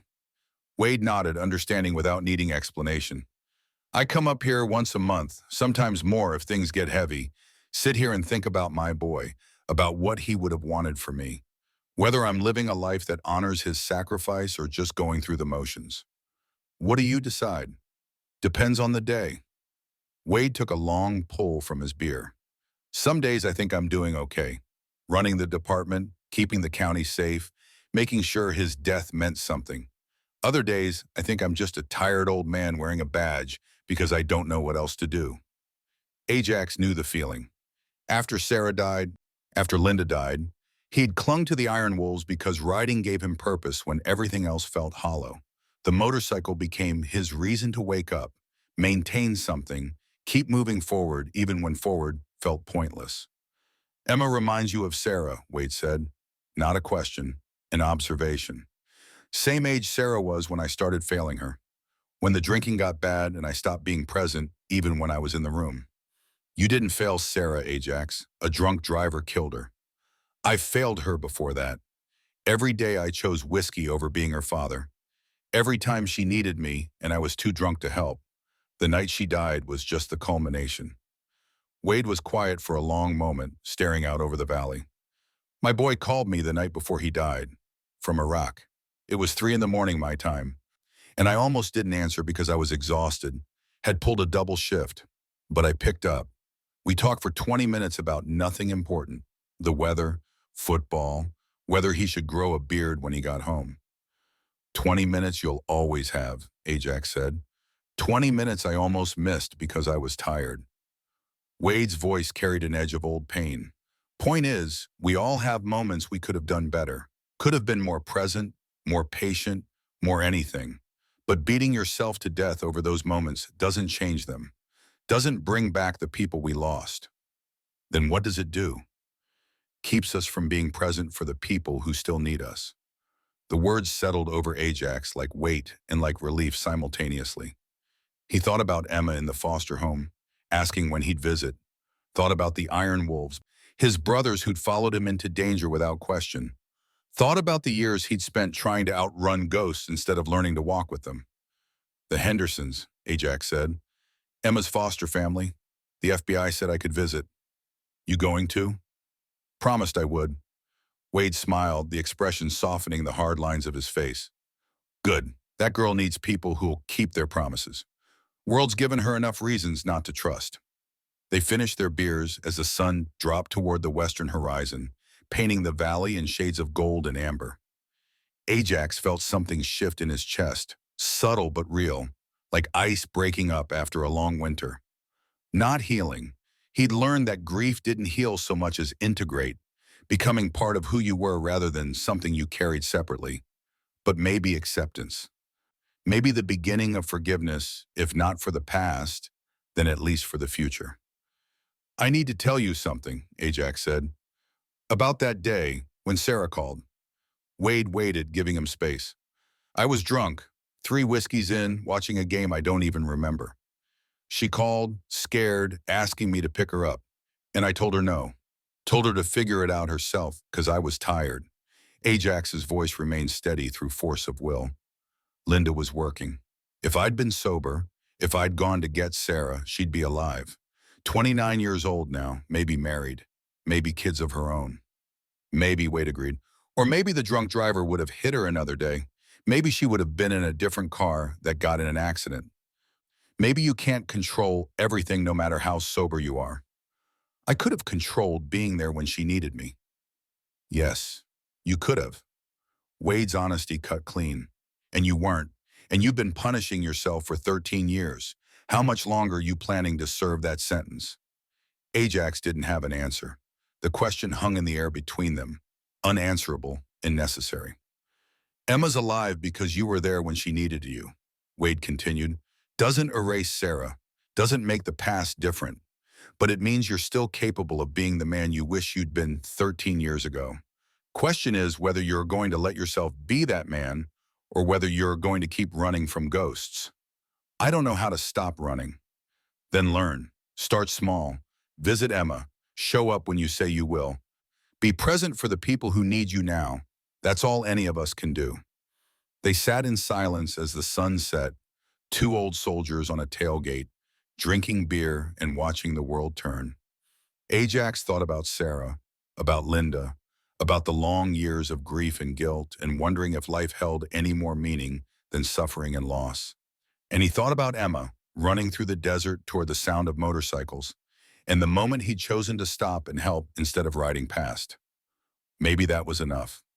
Maybe that was all anyone could ask. The Henderson home sat on a quiet street in Carson Springs' northeast quarter, a modest ranch-style house with a well-maintained yard and a tire swing hanging from an oak tree in the front. Ajax pulled his Road King to the curb on Saturday afternoon, 5 days after the rescue, his stomach tight with nerves he hadn't felt since boot camp. He'd called ahead, spoken with Mrs. Henderson, Claire, she'd insisted, and arranged the visit, 1 hour supervised in the living room. The foster care system had protocols, safeguards, reasonable restrictions designed to protect children who'd already been hurt. Ajax understood and accepted them all. Claire Henderson answered the door before Ajax could knock, as if she'd been watching for him. She was 50-something, short and solid, with kind eyes and the competent manner of someone who'd spent decades managing chaos. Behind her, Ajax could see Emma hovering in the hallway, nervous energy evident in the way she shifted her weight from foot to foot. "Mr. Malone," Claire said, extending her hand. "Thank you for coming. Thank you for having me. Emma's been asking about you every day. I think she half believed you wouldn't actually show up." "I keep my promises," Ajax said. Claire studied him for a moment, assessment in her eyes, then nodded and stepped aside. "Come in. Can I get you anything? Coffee? Water?" "Water would be good." The living room was comfortable and lived in, furniture that had been chosen for durability rather than style. Family photos on the walls showing 2 decades of foster children who'd passed through this home. Emma sat on the couch, feet bandaged but healing, wearing clean clothes that actually fit her. She looked better than she had on the highway, rested, fed, cared for. But her eyes still held wariness, waiting to see if Ajax's promise was real. Ajax sat in the armchair across from her, accepting a glass of water from Claire, who then settled into a chair near the window with a book. Present but giving them space. Good foster parent, Ajax thought, knew when to intervene and when to observe. Hi, Emma said, voice small. Hi yourself. How are you doing? Okay, better than before. She gestured at the house around them. Claire and Tom are nice. They have two other kids here, both younger than me, and I have my own room. That's good. Everyone should have their own space. Ajax, Emma's expression grew serious. I need to ask you something, and I need you to tell me the truth. Okay. Are you really going to keep visiting? Or was this just one time because you felt bad?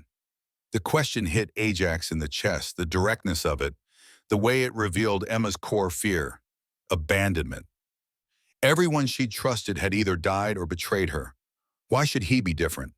Ajax leaned forward, elbows on his knees, meeting her eyes with the same directness she'd given him.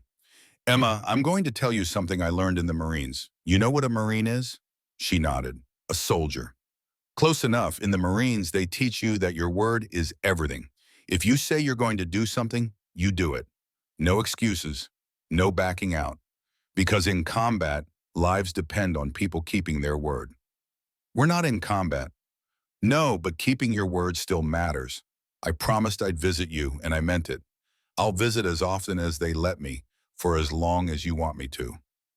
Emma studied his face, searching for deception, for the crack that would reveal this was just another adult lie. Ajax let her look. He had nothing to hide. Okay, she said finally. I believe you. They talked for the next hour about everything and nothing. Emma told him about the Hendersons, about the therapy sessions she attended 3 times a week, about the school she'd start at on Monday. Ajax told her about the Iron Wolves, about the other members who'd helped rescue her, about his motorcycle, and how long he'd been riding. Can I learn to ride? Emma asked, eyes lighting up with the first real excitement Ajax had seen from her. When you're older, 16 maybe, if Claire and Tom say it's okay. Will you teach me? If you still want to learn when you're 16, and if the people taking care of you give permission, then yes, I'll teach you. Emma smiled, and Ajax saw the child she must have been before the world hurt her. Bright and curious, and full of potential. The trauma would mark her. It always did. But it didn't have to define her. With the right support, the right people around her, she could build a life that was more than survival. Claire interrupted gently when the hour was up. Emma, it's time for Mr. Malone to go. You have homework to finish before dinner. Emma's face fell, but she didn't argue. Just stood and crossed to Ajax, arms extended. He hugged her carefully, this broken child who'd somehow found the courage to trust again, and made a silent promise to whatever gods might be listening that he wouldn't let her down. At the door, Claire walked him out. On the porch, out of Emma's earshot, she spoke quietly. The social worker told me what you did, what all of you did. That was brave. Just did what needed doing. Most people don't. They call 911 and wait for someone else to handle it. You inserted yourself into danger to save a child you didn't know. Ajax thought about that, about the moment on the highway when he'd seen Emma running from the trees, and the decision that had followed. Not conscious thought so much as instinct, training, the residue of 40 years of being a Marine even after the uniform came off. I had a daughter, he said, Sarah. She died 13 years ago at 16. Car accident. I wasn't there when she needed me, and I've been living with that ever since. Claire's expression softened with understanding. And Emma gave you a chance to be there for someone else's daughter. Maybe, or maybe I'm just an old man trying to outrun regrets. Either way, you're doing a good thing. Emma needs consistency, needs people who show up when they say they will. If you're serious about visiting, about being present for her, then I'm grateful. I'm serious, Claire nodded. Then we'll see you next week? Next week, Ajax confirmed. He rode home through afternoon traffic, Emma's smile fixed in his memory. The apartment felt less empty when he arrived. Or maybe he just felt less empty himself. He made dinner, simple food, nothing fancy, and ate it at the kitchen table with Sarah's photographs still spread out where he'd left them days ago. He looked at his daughter's face, frozen at 16, and felt the familiar ache of loss. But tonight, mixed with the grief, was something else. Not replacement. Mom would never replace Sarah, and Ajax would never want her to. But purpose, direction, a reason to be the man he'd failed to be 13 years ago. I met a girl, he said to Sarah's photograph, voice quiet in the empty apartment. 10 years old, scared and brave and surviving things no kid should have to survive. I promised I'd be there for her, promised I'd show up. The photograph didn't answer, never would.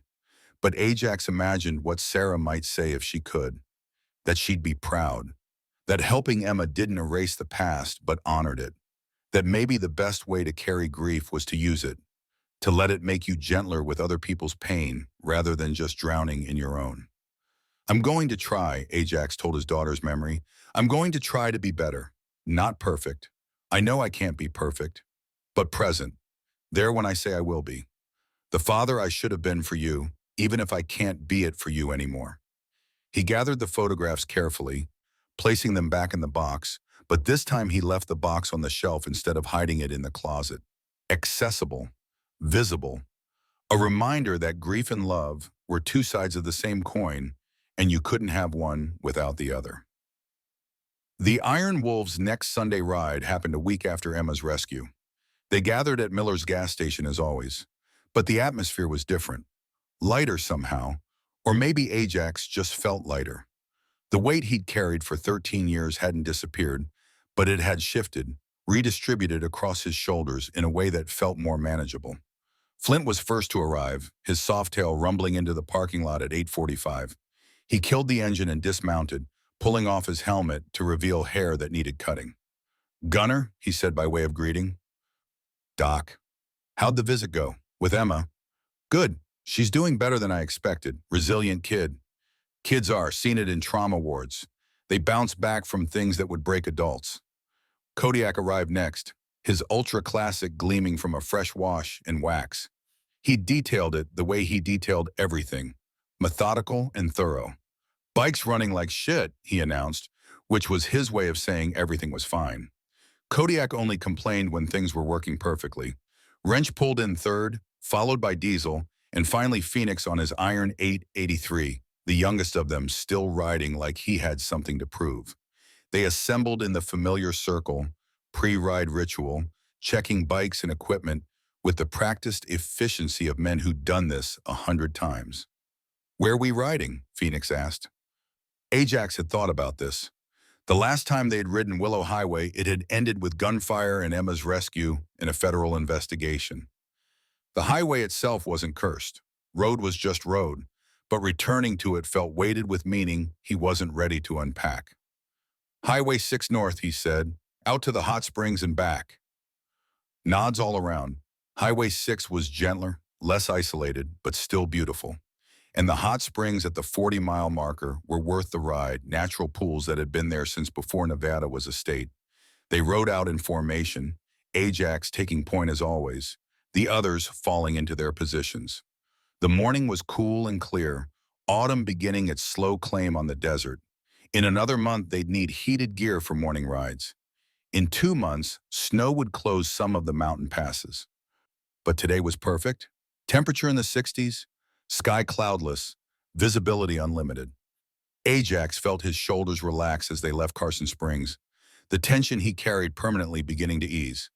This was medicine, this riding, this brotherhood. Better than whiskey, more effective than therapy.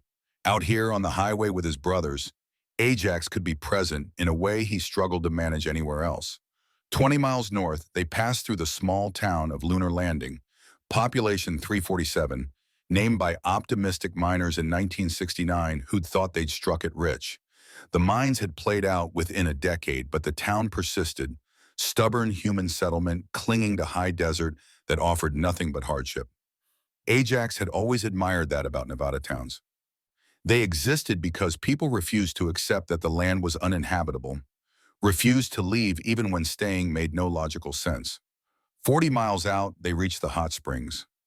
Natural pools carved into limestone, fed by geothermal water that emerged from deep underground at a constant 104 degrees. The area was undeveloped, just a parking lot and a hiking trail, popular with locals but unknown to most tourists.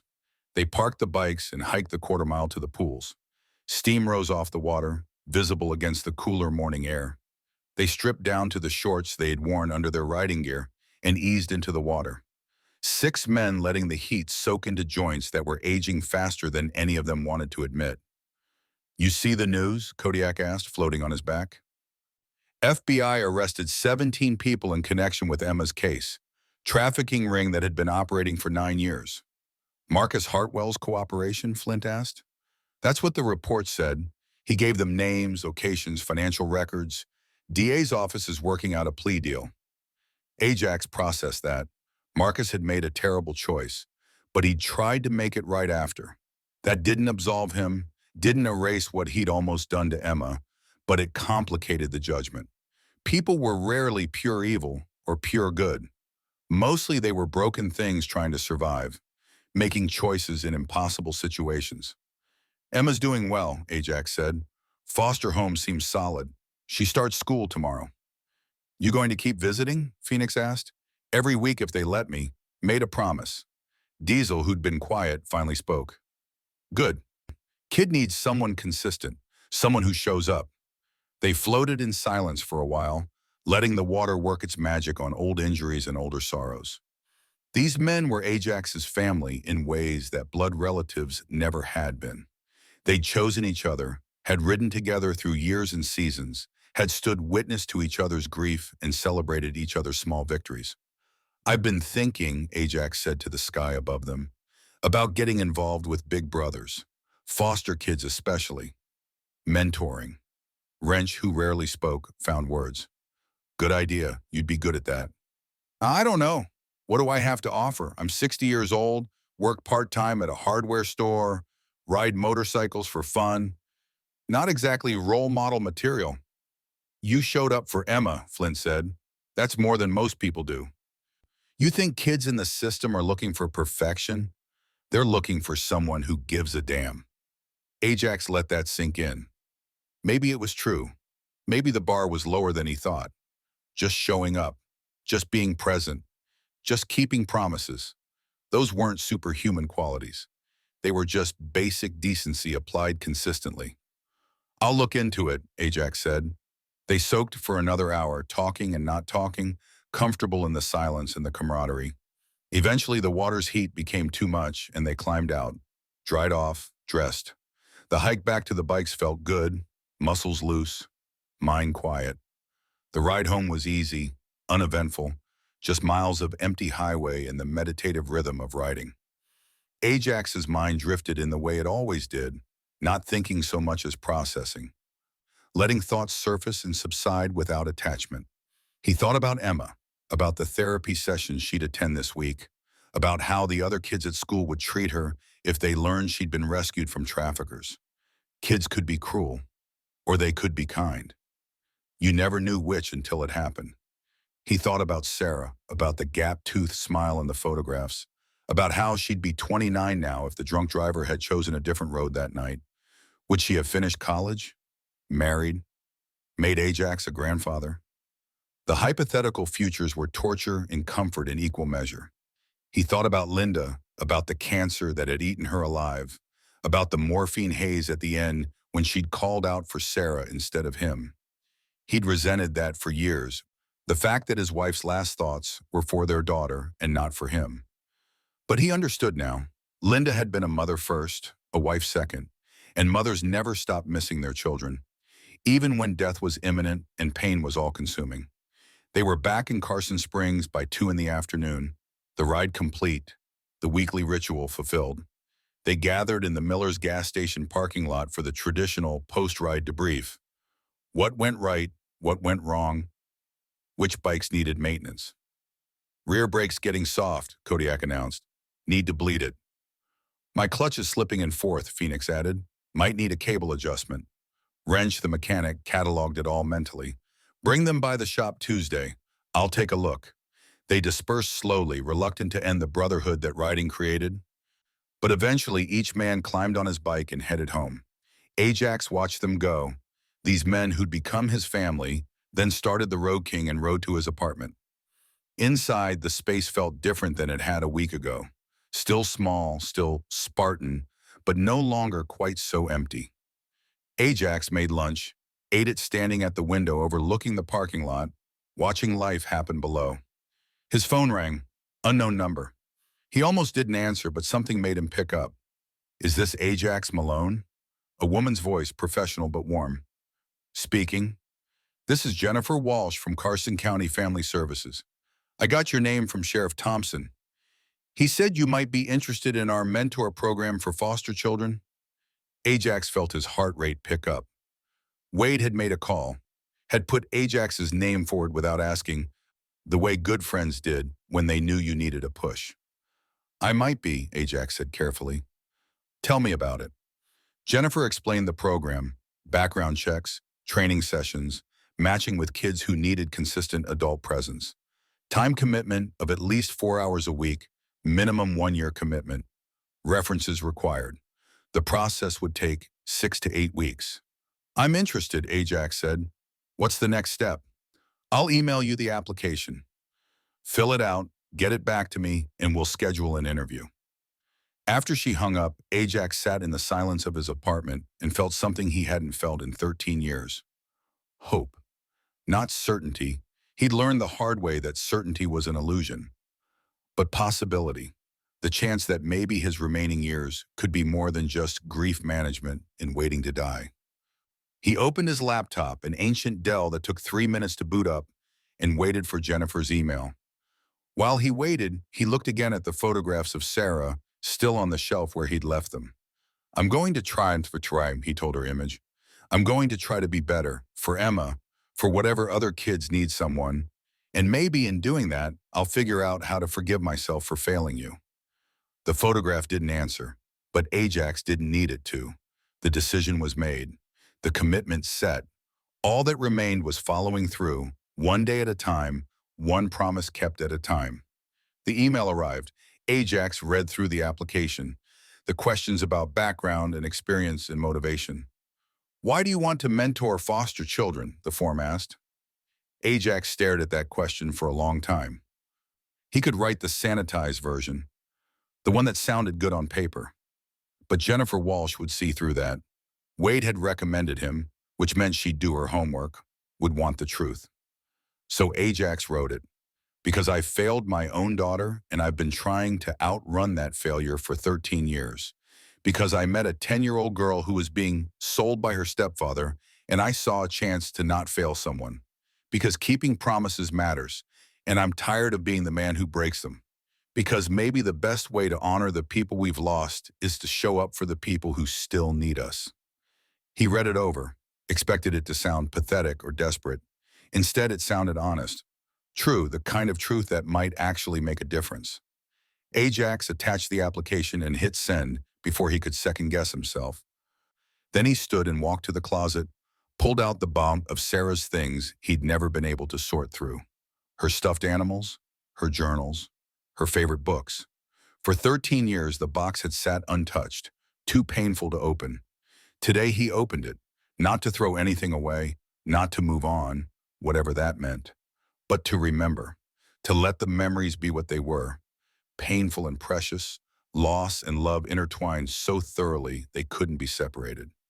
He pulled out Sarah's journal from the year she turned 10, flipped through pages of her careful handwriting, entries about school and friends, and a crush on a boy named Danny Martinez, a drawing of a horse she wanted to own someday, a pressed flower from a hike they'd taken in the mountains, and an entry from June 15, 1995.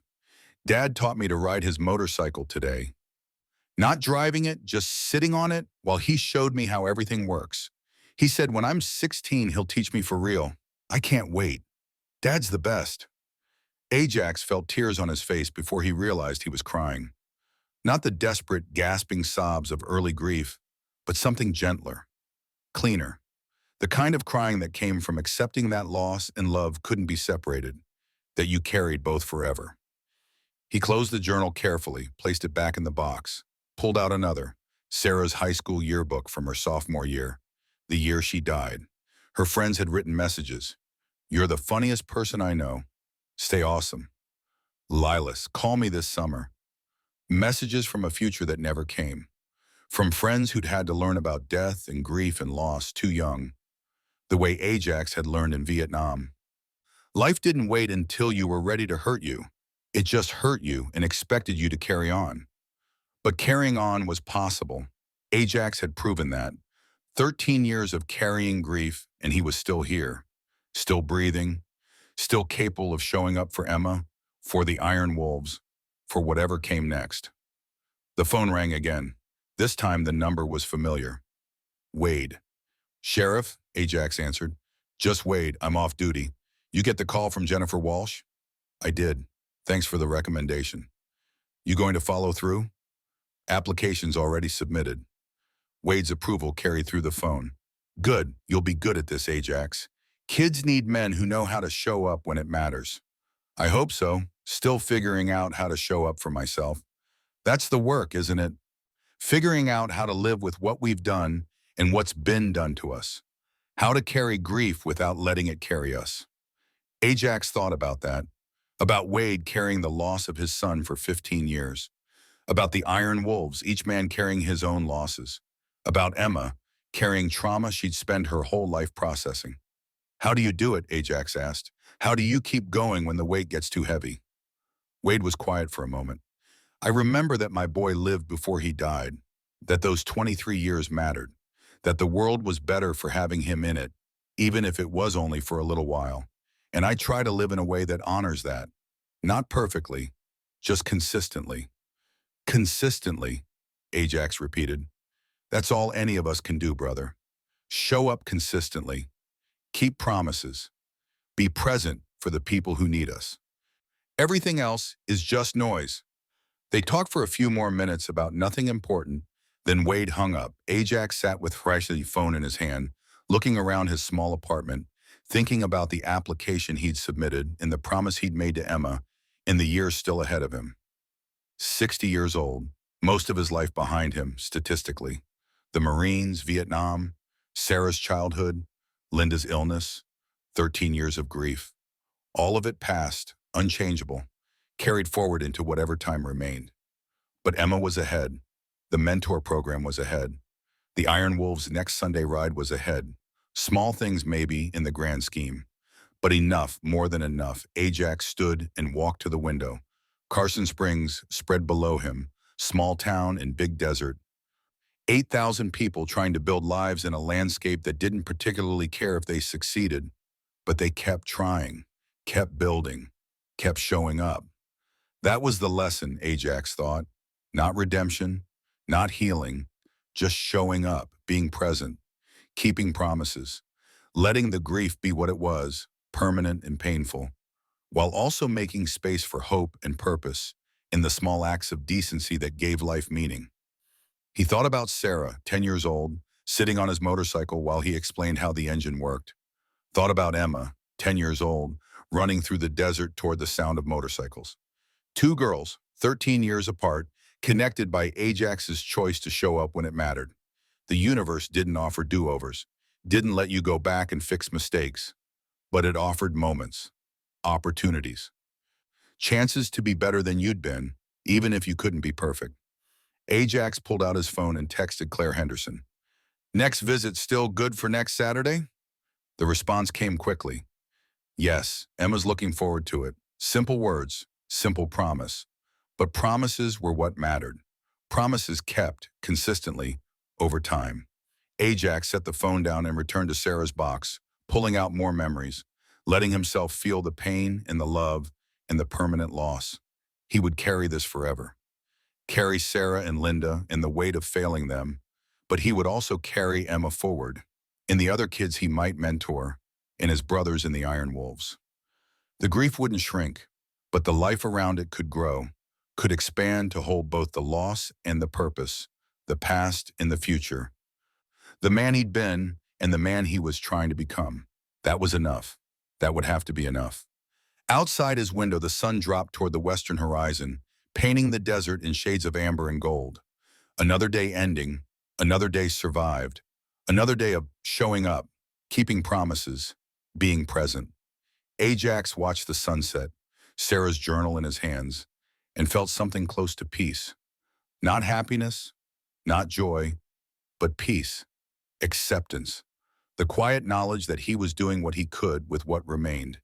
And for now, in this moment, that was enough. 3 years later, Ajax pulled his Rogue King up to the Carson Springs Community Center on a Saturday morning in October. The autumn air carried the familiar scent of sage and pine, the sky stretching cloudless above the desert. At 63, his knees still protested when he dismounted, but the pain had become an old companion, familiar and bearable. Emma waited for him on the steps, now 13 years old, taller, more self-assured. The scars from that day on the highway were still there. Ajax saw them sometimes flicker across her eyes when she thought no one was watching, but she'd learned to carry them, as he had learned to carry his. "You're late," she said with a half smile. 5 minutes. Wrench needed help with the transmission. Always excuses. But she was smiling as she said it, and when she came down the steps to join him, she slipped her arm naturally through his. They walked together toward the conference room where 12 other children waited, all foster kids, all matched with mentors from the program Ajax had joined 3 years ago. He now mentored 3 kids in addition to Emma, though she remained special. The first, the one who'd shown him he could still keep his promises. "Marcus wrote," Emma said quietly as they approached the door. "From prison." Ajax stopped. What did he want? To ask how I'm doing, to say he's sorry again. She shrugged. "I don't know what to write back." "You don't have to write back at all if you don't want to." "I know, but the therapist says forgiveness is for me, not for him." She looked up at Ajax. "Have you forgiven yourself? For everything?" Ajax thought of Sarah, of Linda, of the 13 years spent punishing himself.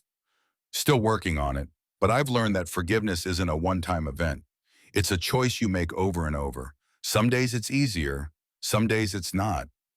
Emma nodded, processing that. "Okay. Maybe I'll write, maybe not. We'll see." "That's wise." Inside, the other mentors had already arrived. Ajax was surprised to see that Flint, Kodiak, and Phoenix had joined the program over the years, each now mentoring kids who needed steady men in their lives. The Iron Wolves had become more than a motorcycle club. They'd become an extended family, a support network for children who'd learned too young that adults could disappear. After the meeting, as Ajax drove Emma back to the Hendersons, she still lived there, the adoption set to be finalized in 6 months, she asked the question she'd been saving for last. "Do you still go to the cemetery on September 15th? Ajax didn't lie. "Yes, every year." "Do you still think it was your fault?" "Less than before." "Your therapist is right. Forgiveness is a process." "I'm still working on it. Claire says you saved me because you couldn't save Sarah, that it was some kind of, what did she call it, redemption?" Ajax stopped in front of the Henderson house, let the engine idle. "No, it wasn't redemption. You can't replace one life with another. But it was a choice. The choice not to let my past determine your future." Emma looked at him for a long moment, then leaned over and kissed his cheek.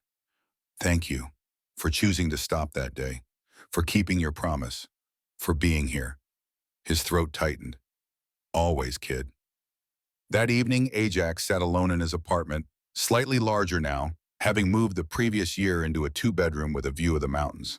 The photos of Sarah and Linda were still on the shelf, but shared now with photos of Emma, the Iron Wolves, the children he mentored. He pulled out his journal, a habit started 2 years ago on his therapist's recommendation, and wrote October 13th. Emma asked good questions, hard questions. Marcus wrote from prison. She's wondering if she should respond. "I wonder if I should have been writing letters to Sarah all these years, even though she can't read them." Wade says grief never ends, you just learn to carry it better. He's right, the weight is still there, but I've found other things to carry too. Promises kept, children helped, a life lived with intention rather than habit. Next Sunday we ride to the hot springs, Flint's bringing his mentee, Kodiak's bringing his. Even Wrench finally agreed to mentor a kid who likes mechanics. We're becoming something bigger than 6 men on motorcycles. Sarah would have been 32 today. I still wonder who she would have become, but I don't drown in those questions anymore. Instead, I wonder who Emma will become, who all these kids will become, and how I can help them get there. Maybe that's all we can do. Show up, keep promises, be present for those who need us. Let grief be what it is while making room for something else too. 63 years old. How much time do I have left? 10 years? 20 if I'm lucky? I can't change the past, but I can shape what remains. One kept promise at a time. He closed the journal and looked out the window at the mountains silhouetted against the darkening sky. Somewhere out there, Emma slept in a safe home. The children he mentored were slowly learning they could trust. Marcus was serving his time, trying to make amends. And Ajax? Ajax was finally learning that redemption wasn't a destination, but a path. A path you walked one day at a time, one promise at a time, one child at a time. Sarah's ghost would always be with him. But now it rode alongside something else too. Hope, purpose, the quiet knowledge that he was doing his best with what remained. And for now, in this moment, that was enough. It was more than enough.